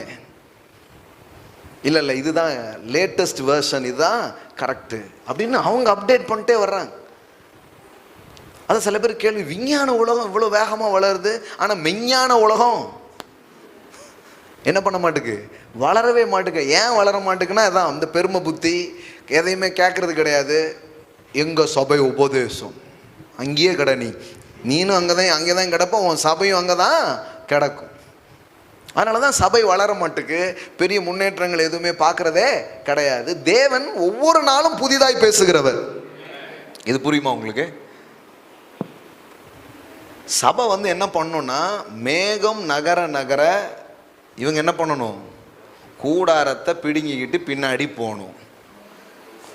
இவங்க ஒரு இடத்துல என்ன பண்ணிட்டாங்க, வசதி ஆகிட்டனால மேகம் போனால் போயிட்டு போகுது, நமக்கு இந்த மேகம் போகுதுன்னு உட்காந்துட்டாங்க. இப்போ ரிலீஜன்லாம் என்ன ஆகி போச்சு, மேகம் மூவ் ஆக எதுவுமே என்ன பண்ணல, கூட சேர்ந்து மூவ் ஆகலை. அதனால தான் பாட்டு மட்டும் பாடிட்டு இருக்கிறோம், அசைவாடும் ஆவியே அப்படின்னு பாடிட்டே இருக்கிறோம். ஒன்றும் ஒரு அசைவையும் காணும், ஆட்கள் மட்டும்தான் அசைகிறாங்க. பெந்தைக்கோஸ்தே நாளிலே இடம் அசைந்தது, இங்கு இடமிட்டு இடம் அசைகிறார்கள். அவர்கள் ஜெபம் பண்ணின இடம் என்ன பண்ணுச்சு, அசைந்தது. இங்கே ஜெபம் பண்ணினவர்கள் அசைவார்கள். ஏதாவது ஒரு மாற்றம் வேண்டாமா, இடம் தான் அசையல, நானாவது இடம் மாறிடுறேன் அப்படின்னு இங்கே இருந்து அங்கே, முன்னாடி இருந்து பின்னாடி, பின்னாடி இருந்து இங்கே போய் இந்த மாதிரி ஒரு மாற்றம் என்ன பண்ணுறோம். எத்தனை பேர் புரியுதா என்ன நடக்குதுன்னு புரியுதா? கவனமாக இருக்கணும். தலைமுறைகளுக்கான சில விஷயத்தை சொல்லிட்டு இருக்கிறேன் நான், அப்படியே பிடிச்சிக்கோங்க. அப்போ அந்த அந்த அந்த விஞ்ஞான உலகம்க்கு இருக்கிற புரிதல் யாருக்கு இல்லாமல் போயிடுச்சு, மெய்ஞானத்தை நம்புகிறவர்களுக்கு இல்லாமல் போனது. அவங்க கற்றுக்கவே மாட்டாங்க, அப்படியே வச்சுருப்பாங்க. சில பாருங்க பைபிளில் கூட இன்னொரு வெர்ஷன் வாசிக்க மாட்டாங்க. ஆனால் அவங்களுக்கு தெரியும். தமிழில் இப்போ உங்கள் கையில் இருக்க அந்த பைபிள், இது எத்தனாவது வெர்ஷன் தெரியுமா உங்களுக்கு? 7 முறை மாற்றியமைக்கப்பட்ட ஒரு புத்தகத்தை தான் கையில் வச்சுருக்கீங்க. சீகன் பால்ஹூ ஐயர் அவர் ஸ்டார்ட் பண்ணார், அது இல்லை உங்கள் கையில். அதெல்லாம் இதவே இப்போ வாசித்தா புரிய மாட்டுக்கு, அது வாசித்தீங்கன்னா வேற மாதிரி இருக்கும். அந்த அந்த அந்த வேர்ஷன்லாம் எடுத்து போட்டு வாசித்து பாருங்க. ஆஹா அப்படின்னா தமிழ் எழுத்தே வேற மாதிரி இருக்கும். அந்த ஓலைச்சுவடி மாதிரி முதல்ல பிரிண்ட் பண்ண அந்த நகல்லாம் இருக்குது பாருங்கள், நீங்கள் பார்க்கலாம், கூகுளில் போய் பார்க்கலாம். தமிழில் ஃபஸ்ட்டு பிரிண்ட் பண்ண அந்த இது பரமண்டமங்கள ஜெபம் அதெல்லாம் வாசித்தீங்கன்னா இதுக்கு பேர் தான் பரமண்டல ஜெபமா? இப்போவுமே பரமண்டல ஜெபம் புரியாது நமக்கு. அது கண்டிப்பாக ரா பாப்பா ஷாக்கா போதா அந்நிய பாஷை தான் பிரதர், அப்படியே போட்டாங்க அப்படின்னு இருப்பீங்க நீங்கள். மாற்றிருக்கிறாங்க. அப்படின்னா ரிவைஸ்டு வெர்ஷன்ஸ் அப்படிங்கிறது நிறைய வருது பாருங்களேன். அதுக்காக கருத்தை மாற்றலை, அந்த சொல் வடிவங்கள் மாறிக்கிட்டே வருது. அதனால் அதுக்கு ஏற்ற மாதிரி என்ன பண்ணுறோம், கொஞ்சம் மாற்றுறாங்க பாருங்கள். இதெல்லாம் ரிலீஜன் வந்து ஏற்றுக்க மாட்டேங்கும். இருந்த இடத்துல தான் இருக்கணும். இப்போ இந்த இந்த இந்த புல்பீட்டு இங்கே இருக்குன்னா இங்கே தான் இருக்கணும், போட்டோ எடுத்து வச்சுக்கிடுவாங்க. அடுத்த வாரம் நவுண்டுச்சு, யார் அதை செய்தது அப்படின்றாங்க. பரிசுத்த இடத்தில் மாற்றங்களை செய்கிறீர்கள் அப்படின்றாங்க. என்னத்துக்கு, இது ஒரு கம்பெனிக்கு போயிட்டு வந்திருக்கு. இதெல்லாம் வெளியில் தெரிஞ்சால் பலிபீடம் வந்து பலிபீடத்தில் பலியிட்டுருவாங்க.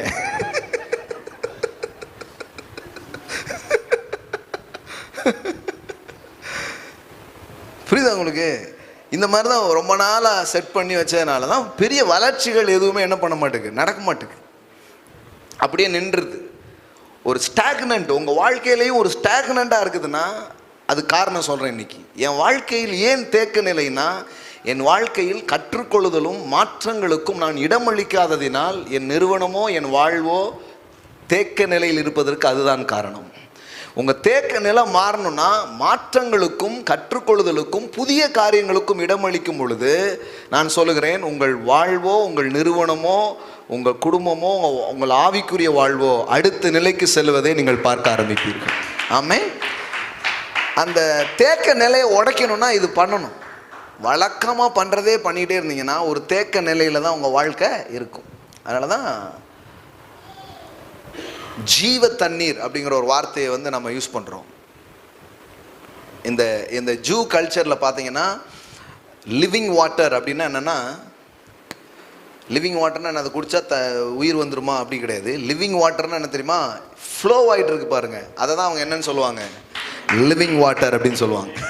ஒரு இடத்துல தங்கி இருக்கு பாருங்க, அதை என்ன சொல்லுவாங்க, டெட் வாட்டர். அதுக்கு பேர் டெட் வாட்டர். குட்டைன்னு சொல்கிறோம் நம்ம ஊரில், குட்டம் குளம்லாம் சொல்கிறோம் பாருங்க, அதுக்கு பேர் டெட் வாட்டர். பட் லிவிங் வாட்டர்னா இட்ஸ் அ ஃப்ளோயிங். உங்கள் வாழ்க்கை கூட எப்போ வந்து ஒரு ஃப்ளோவில் இருக்கும்னா, தேக்க நிலையில் இல்லாமல் ஃப்ளோவில் இருக்கும்னா கற்றுக்க ஆரம்பிக்கும் போது தான். ஆமேன். ஆண்டவர் எனக்கு இப்போ புதிய ஒரு வெளிப்பாட்டை தருவார், புதிதாக ஒன்றை அவர் பேசுவார். அது ஆவிக்குரிய வாழ்க்கையில் இருக்கும். உங்கள் வாழ்க்கையின் ஏதோ ஒரு விதங்களில், சபை, உங்கள் பொருளாதாரம், ஏதோ ஒன்றில் தேவன் தினந்தோறும் புதிய காரியங்களை பேச விரும்புகிறார். ஆமேன். அந்த பழைய துருத்தியெல்லாம் தூக்கி போட்டிருப்பான், நான் புது ரசத்தை என்ன பண்ண விரும்புகிறேன், தர விரும்புகிறேன். இது ரொம்ப முக்கியம் பாருங்கள். எவ்ரிடே அவர்கிட்ட இருந்து லிசன் பண்ணுறதும் வாழ்க்கையில் ரொம்ப ரொம்ப அவசியமான காரியமாக இருக்கிறது. ஸோ இது ரொம்ப ரொம்ப முக்கியம். அப்போது நான் கவனிச்சு, அதாவது இப்படி சொல்கிறாங்க பாருங்க, ரீடர்ஸ் ஆர் லீடர்ஸ் அப்படி சொல்கிறாங்க. நான் எப்போவுமே இப்படி சொல்லுவேன், வாசிக்கிறவங்கெல்லாம் தலைவராகிறாங்களான்னுங்கிறது எனக்கு தெரியல, ஆனால் தலைவர்கள் எல்லாரும் வாசிக்கிறவங்களாக தான் இருக்கிறாங்க. That means they are learners. அவங்க லேர்னர்ஸாக இருக்கிறாங்க எப்போவுமே. என்ன யாதுன்னு என்ன பண்ணுறாங்க, ஒரு காரியம் அவங்க வாழ்க்கையில் நடந்துக்கிட்டே இருக்குது. ஒரு ஒண்டர்ஃபுல் குவாலிட்டிஸ். அதுவும் இந்த டீச்சர்ஸ் டேல நீங்கள் இதை ரொம்ப புரிஞ்சிக்க வேண்டியது அவசியம். என்னங்க மாணவர் தினம் மாதிரி ஆக்கிட்டீங்களே. ஆசிரியரின் பெருமையே மாணவர்கள் வளர்வதும் முன்னேறுவதும் தானே. ஆமேன். சில நேரத்தில் பாடம் நடத்தின அந்த டீச்சரு அந்த ஸ்கூலில் தான் 10 வருஷமாக வேலை பார்த்துக்கிட்டே இருக்கும், ஏன் ரிட்டையர்ட் ஆகிற வரைக்கும் வேலை பார்த்துட்ருக்கோம். ஆனால் அதில் படித்த ஒரு ஆள் டாக்டராகவோ கலெக்டராகவோ மாறி அந்த ஊருக்கே சில நேரம் என்ன பண்ணுவார், வருவார். ஆமாம், அது ஒரு பெரிய விஷயம் பாருங்கள். ஒரு நோபல் ப்ரொஃபஷன்ஸ் அப்படி சொல்லுவாங்க. எல்லா ப்ரொஃபஷனையும் அவங்கவுங்க அப்படி தான் பார்க்கணும். ஆனால் சில காரியங்கள் வந்து அப்படி தான் உயர்த்தி விடுகிற ஒரு வேலையை செய்யக்கூடிய ஒன்று தான் இந்த ஆசிரியர் பணி. ஸோ இன்றைக்கி நான் சொல்ல விரும்புகிற முதல் பாயிண்ட்டு, உங்களை சுற்றிலும் எல்லா விஷயமும் உங்களுக்கு போதிக்கிறதுக்கு ரெடியாக இருக்குது. நீங்கள் ஒரு நல்ல மாணவனாக இருந்தீங்கன்னா உங்களுக்கு என்ன கிடச்சிட்டே இருக்கும், விஸ்டம் உண்டாகிட்டே இருக்கும். தேக்க நிலையில் இருக்காதீங்க. ஒவ்வொரு நாள் என்ன பண்ணுங்கள், கற்றுக்கொள்ளுங்கள். Learn everyday. எல்லாம் சொல்லுங்கள், லேர்ன் எவ்ரிடே. நீங்கள் வளர்ச்சியை விரும்புகிற ஆளாக இருந்தால் நீங்கள் எதை விரும்பணும், கண்டிப்பாக நான் கற்றுக்கொள்ளணும். உங்களுக்கு தெரியுமா, இயேசுவினுடைய கேரக்டர்ஸில் ஒன்று, அவர் வந்து ஒரு குட் லேர்னராம். அப்படி ஏசாயா பதிவிடுகிறார் பாருங்கள். காலைதோறும் அவர் என்னை எழுப்புகிறார், காலைதோறும் அவர் என்னை எழுப்புகிறார். காலைதோறும் எழுப்புறாரு. ஆனால் காலைதோறும் எழுப்புறது மட்டும் இல்லை, காலைதோறும் இன்னொரு விஷயம் நடக்குது பாருங்க. என்ன நடக்குது,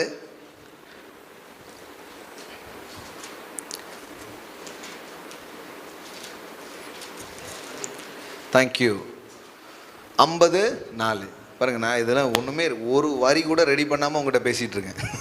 சரியா? ஏசாயா 54, இளைப்படைந்தவனுக்கு சமயத்துக்கேற்ற வார்த்தையை நான் அறியும்படிக்கு கர்த்தராகிய ஆண்டவர் எனக்கு கல்விமானின் நாவை தந்தருளினார். எல்லாம் சொல்லுங்க, கல்விமானின் நாவை தந்தருளினார். காலைதோறும் என்னை எழுப்புகிறார், கற்றுக்கொள்ளுகிறவர்களைப் போல நான் கேட்கும்படி என் செவியை கவனிக்க செய்கிறார். ஆமென். எவ்ரி டே ஒன்று நடக்குது பாருங்களேன். ஒவ்வொரு நாள் ஒன்று நடக்குது. என்ன நடக்குது, காலைதோறும் அவர் என்னை எழுப்புறார். அது மட்டும் இல்லை, கற்றுக்கொள்ளுகிறவர்களைப் போல நான் கேட்கும்படி என் செவியை கவனிக்க செய்கிறார். ஆமென்.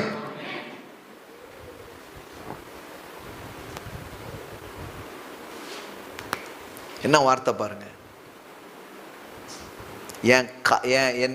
என்னுடைய காதை, என்னுடைய செவிக்கு ஒரு விழிப்புணர்வு அவர் என்ன பண்றாரு, கொடுக்கிறார். அவருடைய சத்தத்தை கேட்க, சில காரியங்களை கவனிக்க அவர் என்ன பண்றாரா, செய்யறாரா. என்ன அருமையான வார்த்தை பாருங்க. எல்லாம் சொல்லுங்க, காலைதோறும் கற்றுக்கொள்ளுதல். அப்படின்னா என்ன, ஒவ்வொரு நாளும் என்ன பண்றது, லேர்ன் பண்ணுறது. கடவுளுடைய வார்த்தையை படிங்க. உங்களை சுற்றில் இருக்கிற ஏதோ ஒன்றின் மூலம் தேவன் உங்களோடு பேச விரும்புகிறார். அவருடைய சத்தத்தை கேட்டுக்கிட்டே இருங்க. ஆமேன். நேற்றுக்கு மாதிரி இன்னைக்கு இருக்காது, இன்னைக்கு வேற மாதிரி ஒன்று பேசுவார். ஆமேன். சில நேரம் உங்களுக்கு தெரியாத விஷயத்தெல்லாம் அவர் என்ன பண்ணுவார்? பேசுவார்.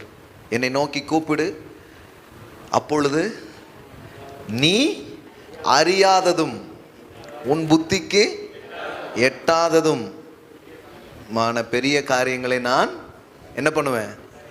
எரேமியா 33:3 போடுங்க பார்க்கலாம். எரேமியா 33:3.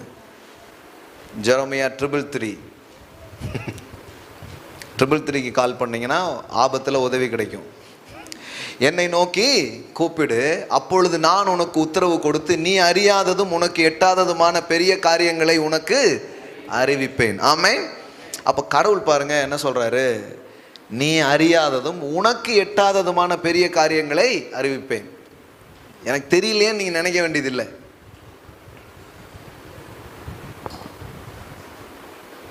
ரகசியமான காரியங்கள், உங்களுக்கு விளங்காத காரியங்கள். நிறைய நேரத்தில் பார்த்தீங்கன்னா சில காரியத்தை ஆண்டவர் சொல்லுவார், ஆனால் அதை பற்றி நமக்கு ஒன்றுமே தெரியாது. ஆனால் அந்த மாதிரி விஷயத்தை தான் நம்ம பெருசாக சாதிப்போம். ஆமென். இந்த ஃபீல்டு எனக்கு தெரியவே தெரியாதுங்க. கடவுள் சொல்கிறார், சூப்பர், அப்போ நான் உனக்கு அதை சொல்லி தருவேன். ஆமென். போன வாரம் சொன்னல, அறியாத ஜாதியை வரவழைப்பாய். அது மாதிரி உங்களுக்கு தெரியாத ஃபீல்டில் கர்த்தர் உங்களுக்கு ஞானமாக இருந்து உங்களை வெற்றி பெற வைப்பார். ஆமென். என்கிட்ட நிறைய பேர் கேட்டிருக்கிறாங்க, உங்கள் அப்பா பாஸ்டரா அப்படின்ட்டு. நிறைய சூழமையில் போகும்போது மக்கள் அந்த மாதிரிலாம் ஒரு புரிதல் வச்சுருக்கிறாங்க. சபைனாலும் என்னென்னே தெரியாது, எப்படி செய்யணும்னு தெரியாது, ஒன்றுமே தெரியாது. பைபிள் காலேஜ்லேயும் போய் படிக்கல, காலேஜ்லேயும் படிக்கல. ஆனால் காலை தோறும் படிக்கிறேன், ஒருத்தட்ட இருந்து படிக்கிறேன். ஆமென்.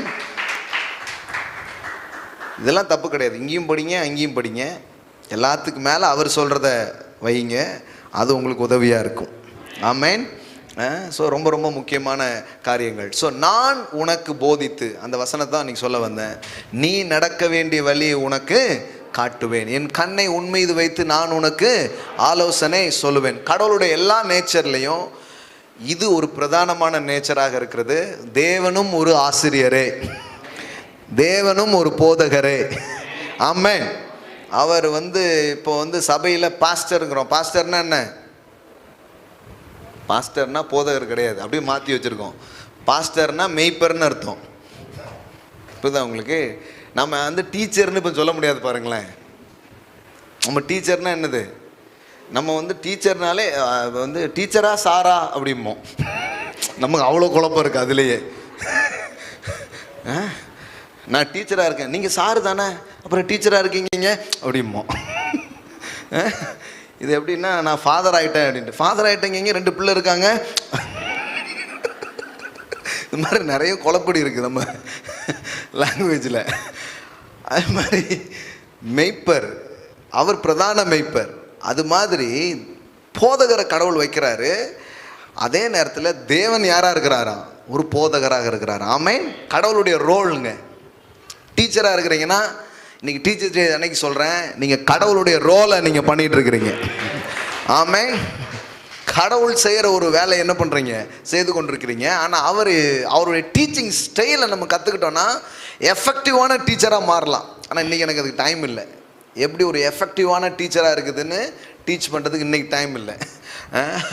ஏன்னா நான் ஒரு 10 நிமிஷத்தில் முடிக்கணும், அதனால் இன்றைக்கி டைம் இல்லை. ஆனால் தேவன் எப்படி பேசுகிறாரு பாருங்க. I will instruct you and teach you in the way you should கோ.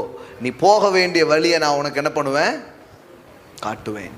உன்மேல் என் கண்ணை வைத்து உனக்கு ஆலோசனை சொல்வேன். அப்படின்னா இது காமனாக அவர் சொல்லாமல், உன்மேல் என் கண்ணை வைத்துனா என்ன அர்த்தம்னா, உன்னுடைய கெப்பாசிட்டி என்னன்னு நான் புரிஞ்சுக்கிட்டு உனக்கு நான் சொல்லித்தரேன் அப்படிங்கிறார். உன்மேல் என் கண்ணை வைத்துனா என்ன? Special care. நம்ம ஏன் தனியாக டியூஷன் வைக்கிறோம்? ஏன்னா டோட்டலாக டீச்சர் சொல்லி கொடுக்கும்போது கண்ணை வைத்து நடக்காது. இப்படி தான். ஏன்னா 2 கண்ணை ஒரு ஆள் மேலே வைக்கிறதுக்கு வாய்ப்பே இல்லை. அதனால பொதுவாக தான் கண்ணை அங்கங்கே வைப்பாங்க. அதனால் வைக்க முடியாது. அதனால தான் தனியாக ஒரு டீச்சர்லாம் கூப்பிட்டு என்ன பண்ணுறோம், அப்போமாவது படிச்சிருமான்னு நம்பி என்ன பண்ணுறோம், சில முயற்சிகளை செய்கிறோம். கர்த்தரே வாய்க்க பண்ணுவார். நான் உனக்கு போதித்து நீ நடக்க வேண்டிய வழியை உனக்கு காட்டுவேன், உன்மேல் என் கண்ணை வைத்துன்னு நடத்தோம். நாங்கள் பார்ப்பா, உன் வீக்னஸ்ஸு, உன் ஸ்ட்ரென்த்து, உன்னுடைய லேர்னிங், அந்த கெப்பாசிட்டிலாம் எனக்கு தெரியும். வேதவசனம் சொல்லுது, அவர் கரவலாடுகளை மெதுவாய் நடத்துகிறார். அப்படின்னா அர்த்தம், எல்லாரையும் ஒரே மாதிரி நடத்துறது இல்லை, எல்லாருக்கும் ஒரே மாதிரி போதிக்கிறது இல்லை. இவர் எப்படிப்பட்ட ஆசிரியர்னா, மாணவனுடைய கெப்பாசிட்டியை, மக்களுடைய கெப்பாசிட்டியை புரிஞ்சுக்கிட்டு ஸ்பெஷலாக கவனித்து அவனுக்கு ஏற்ற மாதிரி அவர் சொல்லி தருகிறாராம். ஆமென்.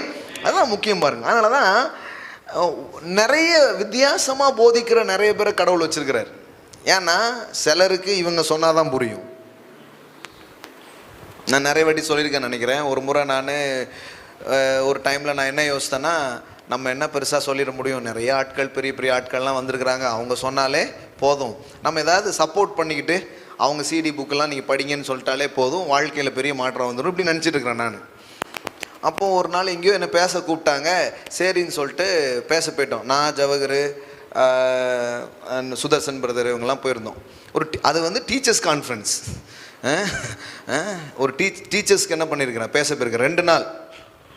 2 நாள் அவங்க ஒரு இடத்துல தங்கியிருப்பாங்க. அவங்களுக்கு பேசணும் டீச்சர்ஸ் கான்ஃபரன்ஸில். அப்போது முந்தின நாள் நைட்டு வந்து நான் கொஞ்சம் பேசி முடித்தோடனே அங்கே ஒரு டீம் வந்தாங்க. டீம் வந்து என்ன சொன்னாங்கன்னா, நீங்கள் சொல்கிறத பார்க்கும்போது அவர் சொல்கிறது ரொம்ப கரெக்டுன்னு நினைக்கிறேன் அப்படின்னாங்க.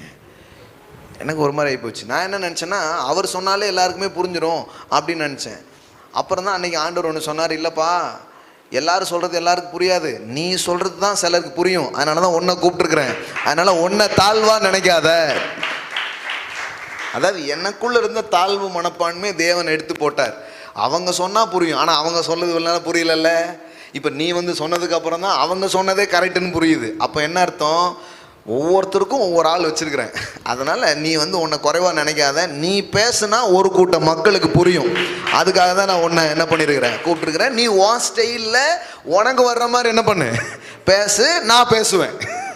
ஆமென்.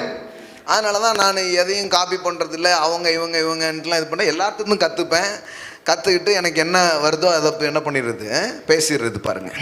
ஆமென். ஸோ அப்படி தான் ஆண்டவரும் அப்படி தான் பண்ணுறாரு. என் கண்ணை உன் மீது வைத்து நான் உனக்கு ஆலோசனை சொல்லுவேன். அப்போ அவங்க தேவன் ஒரு சிறந்த போதகர். எல்லாம் சொல்லுங்கள், போதகர். சிலர் இருக்கிறாங்க, நாங்கள் ஆண்டவர்கிட்ட இருந்து மட்டும்தான் கற்றுப்போம், ஆட்களிடமிருந்து கற்றுக்கொள்ள மாட்டோம். அந்த மாதிரி ஆட்களை பார்த்துருக்கீங்களா?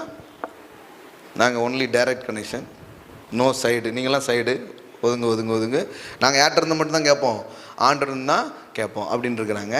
சிலர் இருக்கிறாங்க, ஆண்டவர்கிட்ட கேட்குறதே கிடையாது, ஆள்கள்கிட்ட மட்டுமே கேட்குறது. இந்த 2 குரூப்ஸ் இருக்குது பாருங்கள். 2 குரூப்புமே விளங்கிக்கணும். தேவனும் போதகராக இருக்கிறார்.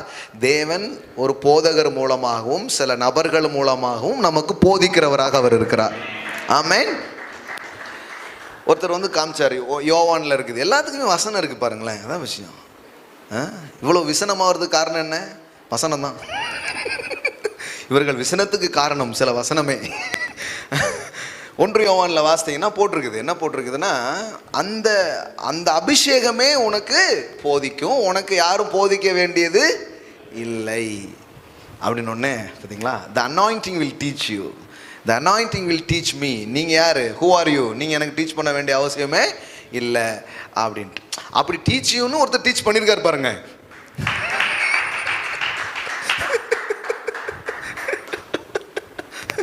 நான் அடிக்கடி சொல்லுவேன், நீங்கள் ஒன்றும் செய்யாதீங்க, கர்த்தர் உங்களுக்காக செய்வார் அப்படிங்கிறதே ஒருத்தர் செய்ய வேண்டியது இருக்கு பாருங்க. கிருபையே ஒருத்தர் பிரசங்கம் பண்ண வேண்டியது இருக்குது பாருங்களேன். அப்படின்னா என்ன அர்த்தம்?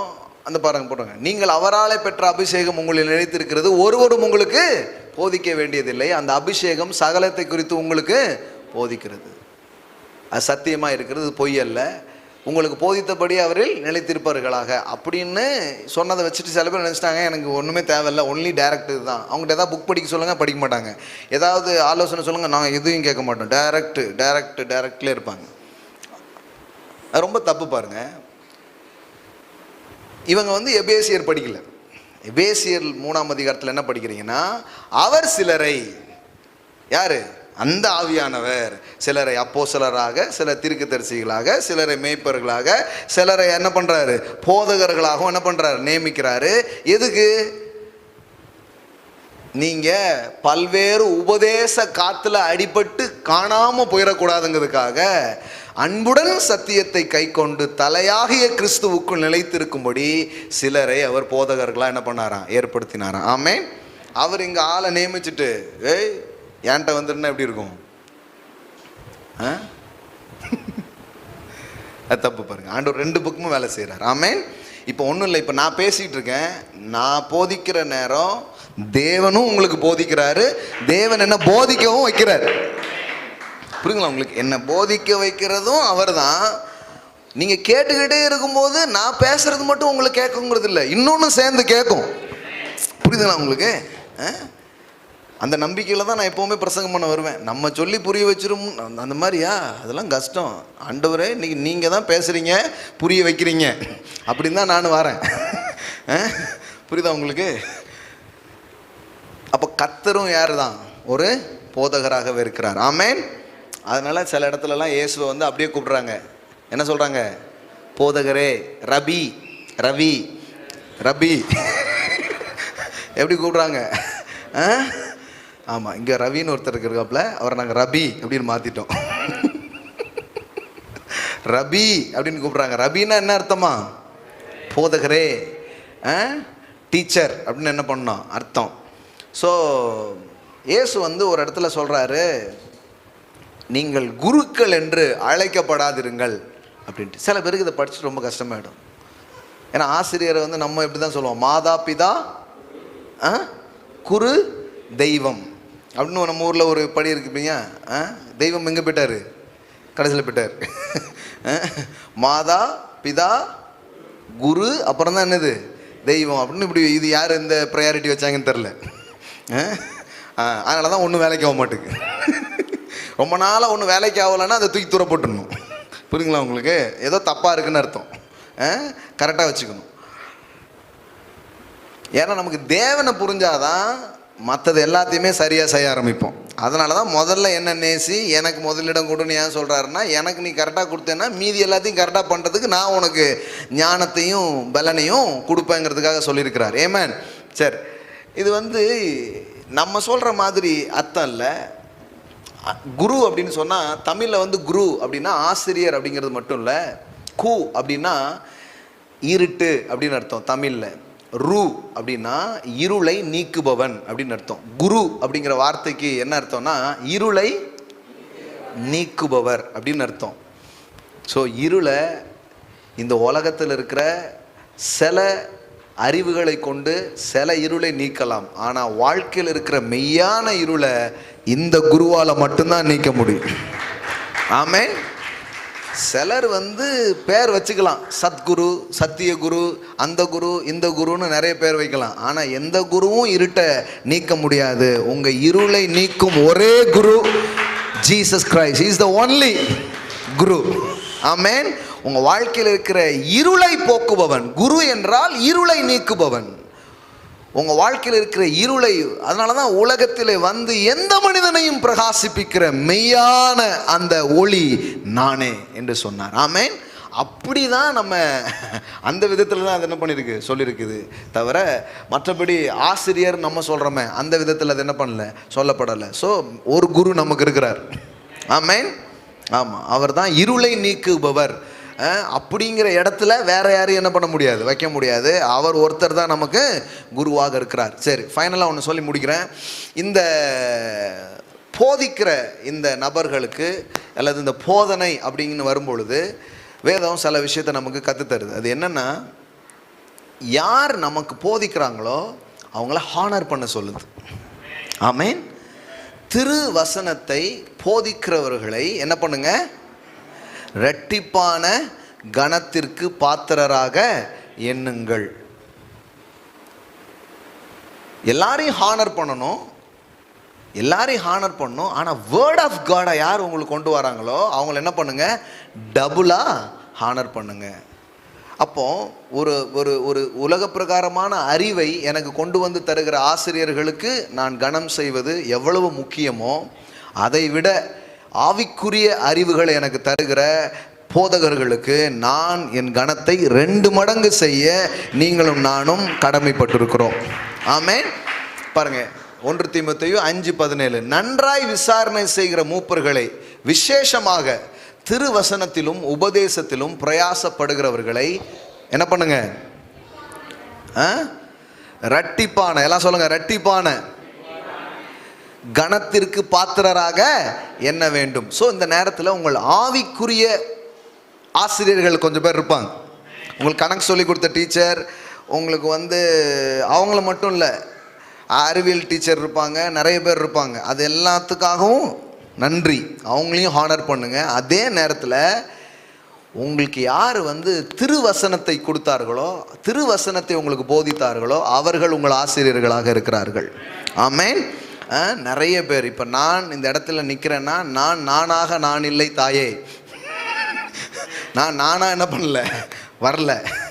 நான் இப்படி நிற்கிறதுக்கு பல பேர் காரணமாக இருந்திருக்கிறாங்க. அவங்களெல்லாம் இந்த நேரத்தில் நான் என்ன பண்ணுறேன், நினைவு கூற விரும்புகிறேன். எத்தனையோ பேர், சிலர் நேரடியான குருவாக இருந்திருக்கிறார்கள், சிலர் நேரடியான குருவாக இல்லாவிட்டாலும் அவர்களை உடைய வழிநடத்தல்களை புத்தகங்கள் மூலமாகவோ கேசட் மூலமாகவோ நான் பெற்று, அவங்களுக்கு இது வரைக்கும் தெரியாது நான் அவங்களுடைய சிஷ்யன்ட்டு, ஆனால் நம்ம வளர்ந்துடுறோம். ஆமென். சில பேர்லாம் இன்றைக்கும் நம்ம மனசில் இருக்கிறாங்க. இன்னும் அடுத்தடுத்த நிலைகளுக்கெல்லாம் நம்ம போகும்போது அவங்களெல்லாம் கூப்பிட்டு சில விஷயம்லாம் பண்ணணும் அப்படின்னு மனசில் ஒரு ஆர்வங்கள் இருக்கிறது. கர்த்தர் அதை வாய்க்க பண்ணுவார். ஆமென். இப்போது நிறைய பேர் இருக்கிறாங்க என்னுடைய லைஃப்பில். நீங்களும் அதை நினைவு கூறணும், மறந்துடக்கூடாது என்றைக்குமே. ஆமாம், அவங்கள ரெட்டிப்பான கணத்திற்கு பாத்திரமாக என்ன பண்ணணுமா, நினைக்கணுமா. ஸோ ஆரம்ப நாட்களில் பாருங்கள், எனக்கு இயேசுனா யாருன்னு ஒருத்தர் சொல்லி கொடுத்தார், லாசர் அண்ணன். அவர் தான் ஃபஸ்ட்டு அந்த மாதிரி ஒரு இது. இன்னொன்று, இது எதுவுமே, இந்த ரட்சிப்புங்கிறது எதுவுமே புரியுதுக்கு முன்னாடி எனக்கு சில சண்டே கிளாஸ் டீச்சராக இருந்து செஞ்ச சில பேர் இருக்கிறாங்க. ஆனந்தி அக்கா, அவங்க பேர்லாம் இப்போ ஞாபகம் இருக்குது. அவங்க சிலலாம் சொன்னாங்க, நாங்கள் வீடியோவில் பார்த்தோம், அதில் பார்த்தோன்ட்டு. ஆனால் அவங்கள நான் நினைக்கிறேன் இந்த நேரத்துங்களில் அவங்க நிறைய வேத வசனங்களை சொல்லி கொடுத்தாங்க. அப்புறம் உண்மையிலே ரட்சிப்பை பற்றி எனக்கு என்னென்னு புரிய வைத்த அண்ணன் இருக்கிறாங்க. அதுக்கப்புறம் நான் என்னுடைய ஸ்பிரிச்சுவல் ஜேர்னியை நான் ஸ்டார்ட் பண்ண ஆரம்பிக்கும் போது பார்த்தீங்கன்னா, நிறைய எழுத்துக்கள் மூலமாக எனக்கு ரொம்ப ஊழியம் செய்த ஆர் ஸ்டான்லி, அவரை நான் நினைக்கிறேன், அவர் என்னுடைய ஃபஸ்ட்டு முதல் நிலையில் நான் வர்றதுக்கு ரொம்ப காரணமாக இருந்தாங்க.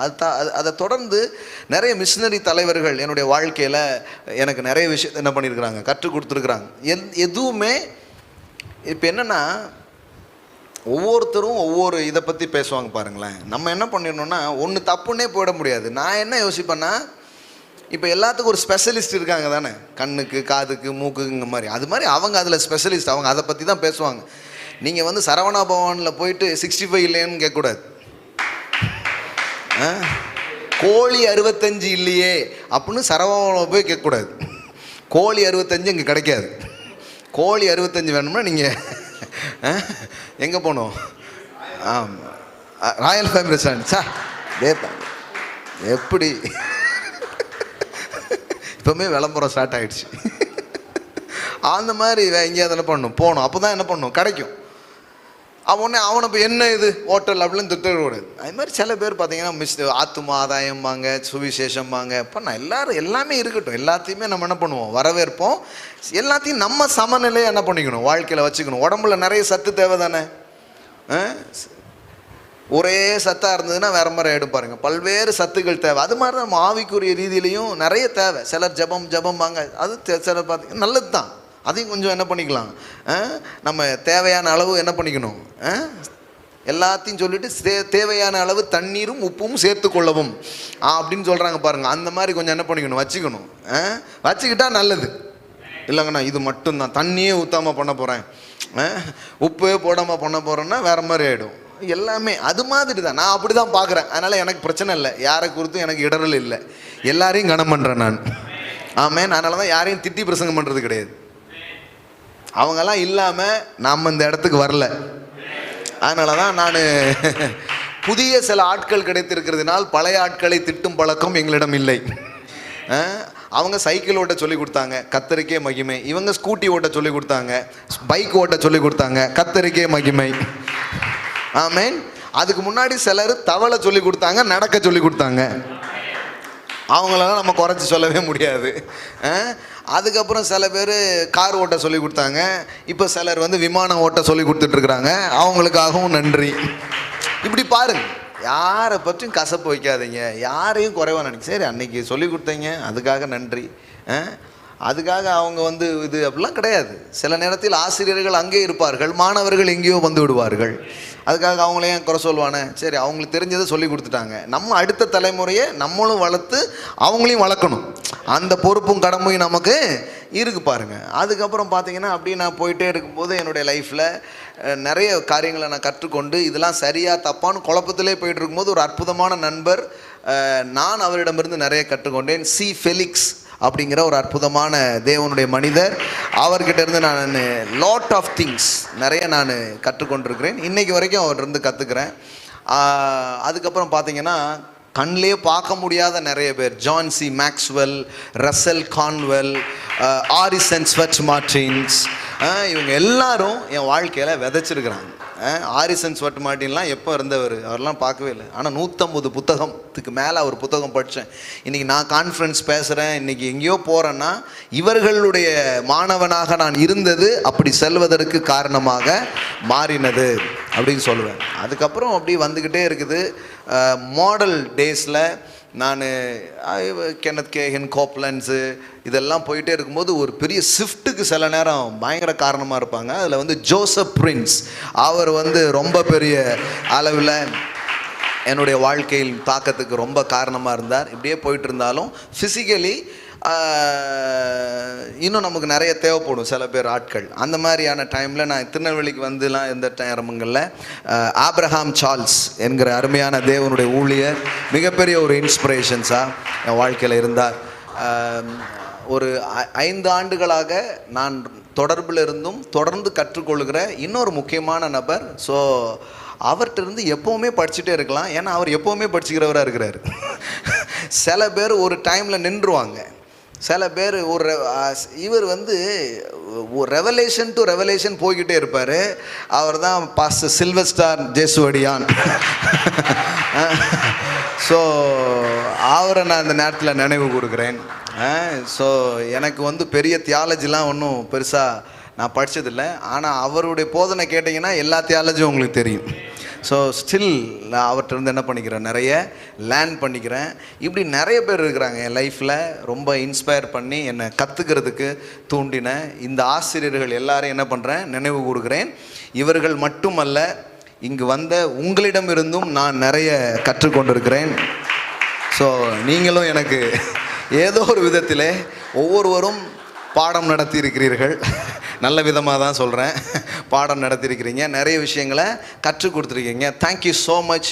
நிறைய பேர் உறவுகளின் ரீதியாக நிறைய கற்றுக் கொடுத்துருக்கீங்க, பல்வேறு விதங்களில் கற்றுக் கொடுத்துருக்கீங்க. நிறைய நண்பர்கள் இங்கே இருக்கிறீங்க, அவங்ககிட்ட இருந்து நான் என்ன பண்ணிக்கிறேன், கற்றுக்கொண்டிருக்கிறேன். ஆல்மோஸ்ட்டு ஆசிரியர் தின வாழ்த்துக்கள்ங்கிறது இங்கே இருக்கிற எல்லாருக்குமே நான் சொல்ல வேண்டிய ஒன்று. ஸோ ஹாப்பி டீச்சர்ஸ் டே.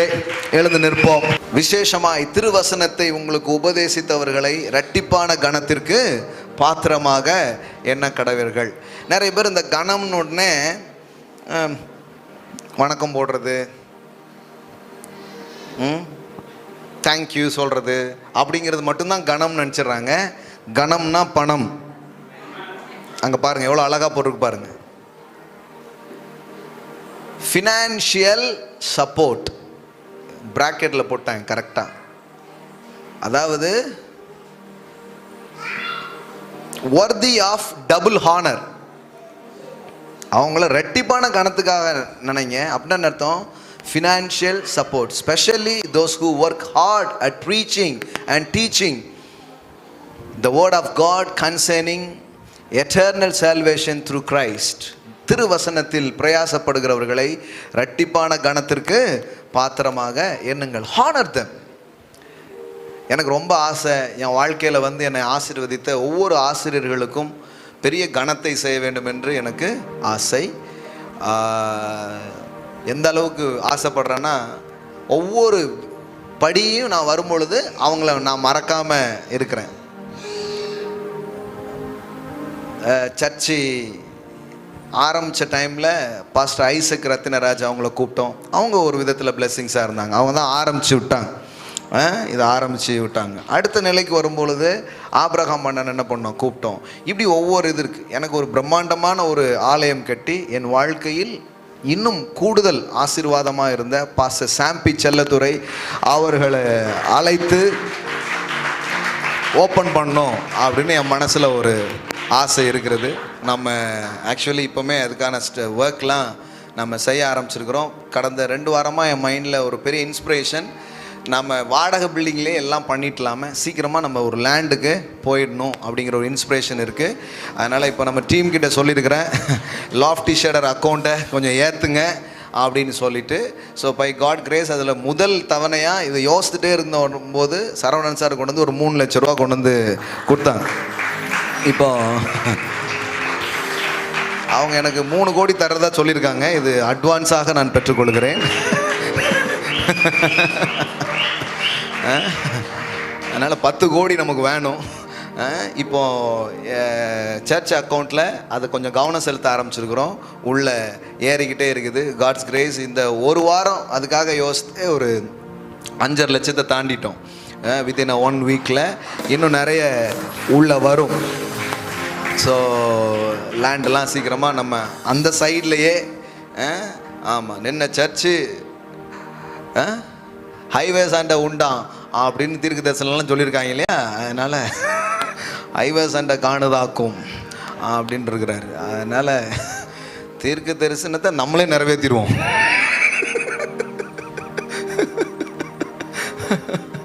நம்புகிறோம் அந்த அளவுக்கு. அதனால தான் அதுதான் சொல்கிறோம். ஸோ அதனால் அப்படி யோசிச்சுட்ருக்குறோம். அதுக்கான ஒர்க்லாம் இது பண்ணுறோம். இதுக்கான ஸ்பெஷல் அனௌன்ஸ்மெண்ட்டு அதுக்கெல்லாம் இல்லை. நம்ம இன்றைக்கி சொல்கிறது தான் அனௌன்ஸ்மெண்ட். மைண்டில் வச்சுக்கோங்க. பெரிய பெரிய தொகைலாம் உங்கள் கையில் வரும் இயேசுவின் நாமத்தினாலே. ஆமென். நாம் கெட்டுறது சும்மா இல்லை, ஒரு அறிவு கோயிலாக, ஞான கோயிலாக, அது அநேகருக்கு ஞானத்தை உலகம் உள்ள எடுத்துகிட்டு போகிற ஒரு விஷயமாக இருக்கும். தலைமுறைகள் ஆசீர்வதிக்கப்படுவாங்க. நம்ம கையில் கிடச்ச சின்ன விஷயத்தை வச்சு கடவுளுடைய கிருபையினால் நம்ம எல்லாத்தையுமே அவ்வளோ அழகாக பயன்படுத்தியிருக்கிறோம். எது கிடைச்சாலும் அது அவ்வளோ ஃபுல் பொட்டென்ஷியலை வெளியே கொண்டு வரும்படியாய் அப்படி செயலாற்றுகிற ஒரு கிரேஸை தான் நம்ம பெற்றுக்கிறோம். அதனால் ஒரு லேண்ட்லாம் இருந்ததுன்னா வாடகை இதிலே இவ்வளோ பண்ணுறோன்னா சொந்தமான இதில் வேறு நம்ம என்ன பண்ணுவோம், என்னெல்லாமோ நம்ம செய்வோம். ஸோ அதுக்கான பணிகளை நாம் துவக்க இருக்கிறோம். நீங்கள் ஜெபம் பண்ணிக்கோங்க. தேவன் அதற்கான கிருபைகளை உங்களுக்கும் அருள்வார். உலகமெங்கும் இருந்து இப்படிப்பட்ட வார்த்தையினால் பிளஸ் பண்ணுற பிள்ளைகளை இந்த நேரங்களில் நான் உங்களை இந்த உயரிய காரியங்களுக்கு உங்களை அழைக்கிறேன். ஸோ இதுக்குன்னு நீங்கள் பண்ணணும், கொடுக்கணும் விரும்புனீங்கன்னா லாஃப்டி ஷேடர் மினிஸ்ட்ரி அப்படின்ட்டு இருக்கும். அதுக்கு நீங்கள் நேரடியாக என்ன பண்ணலாம், நீங்கள் அனுப்பலாம். சபையில் செய்யணுன்னா சபையில் தனியாக அதுக்கான சிஸ்டம்ஸ் இருக்குது. நீங்கள் அதுக்கான கவர்லாம் இது பண்ணி நாம் சீக்கிரமாக ஒரு லேண்ட் என்ன பண்ணணும், வாங்கணும். 2 முறை அதே போல் நாம் திட்டமிட்டிருக்கிறோம். ஆனால் 2 முறையும் ஒரு இடத்திலிருந்து இன்னொரு இடத்திற்கு மாறுவதற்கு தான் அது நமக்கு போதுமானதாக இருந்தது. முதல்ல மாடி வீட்டில் இருந்தோம், அங்கேருந்து ஷிஃப்ட் ஆகி கொலோனியபுரத்துக்கு வர்றதுக்கு தான் அந்த காசு நமக்கு கரெக்டாக இருந்துச்சு. ஏன்னா வழியில் வர்றதுக்கு அவ்வளோ செலவான்றதைங்க. ஜங்ஷனுக்கே 10 ரூபா தானே டிக்கெட்டு அப்படின்றக்கூடாது. அங்கே அரேஞ்ச்மெண்ட்டை நம்ம செய்கிறதுக்கு, அப்புறம் அங்கேருந்து இங்கே போகிறதுக்கு இன்னுமே நிறைய ஆச்சு.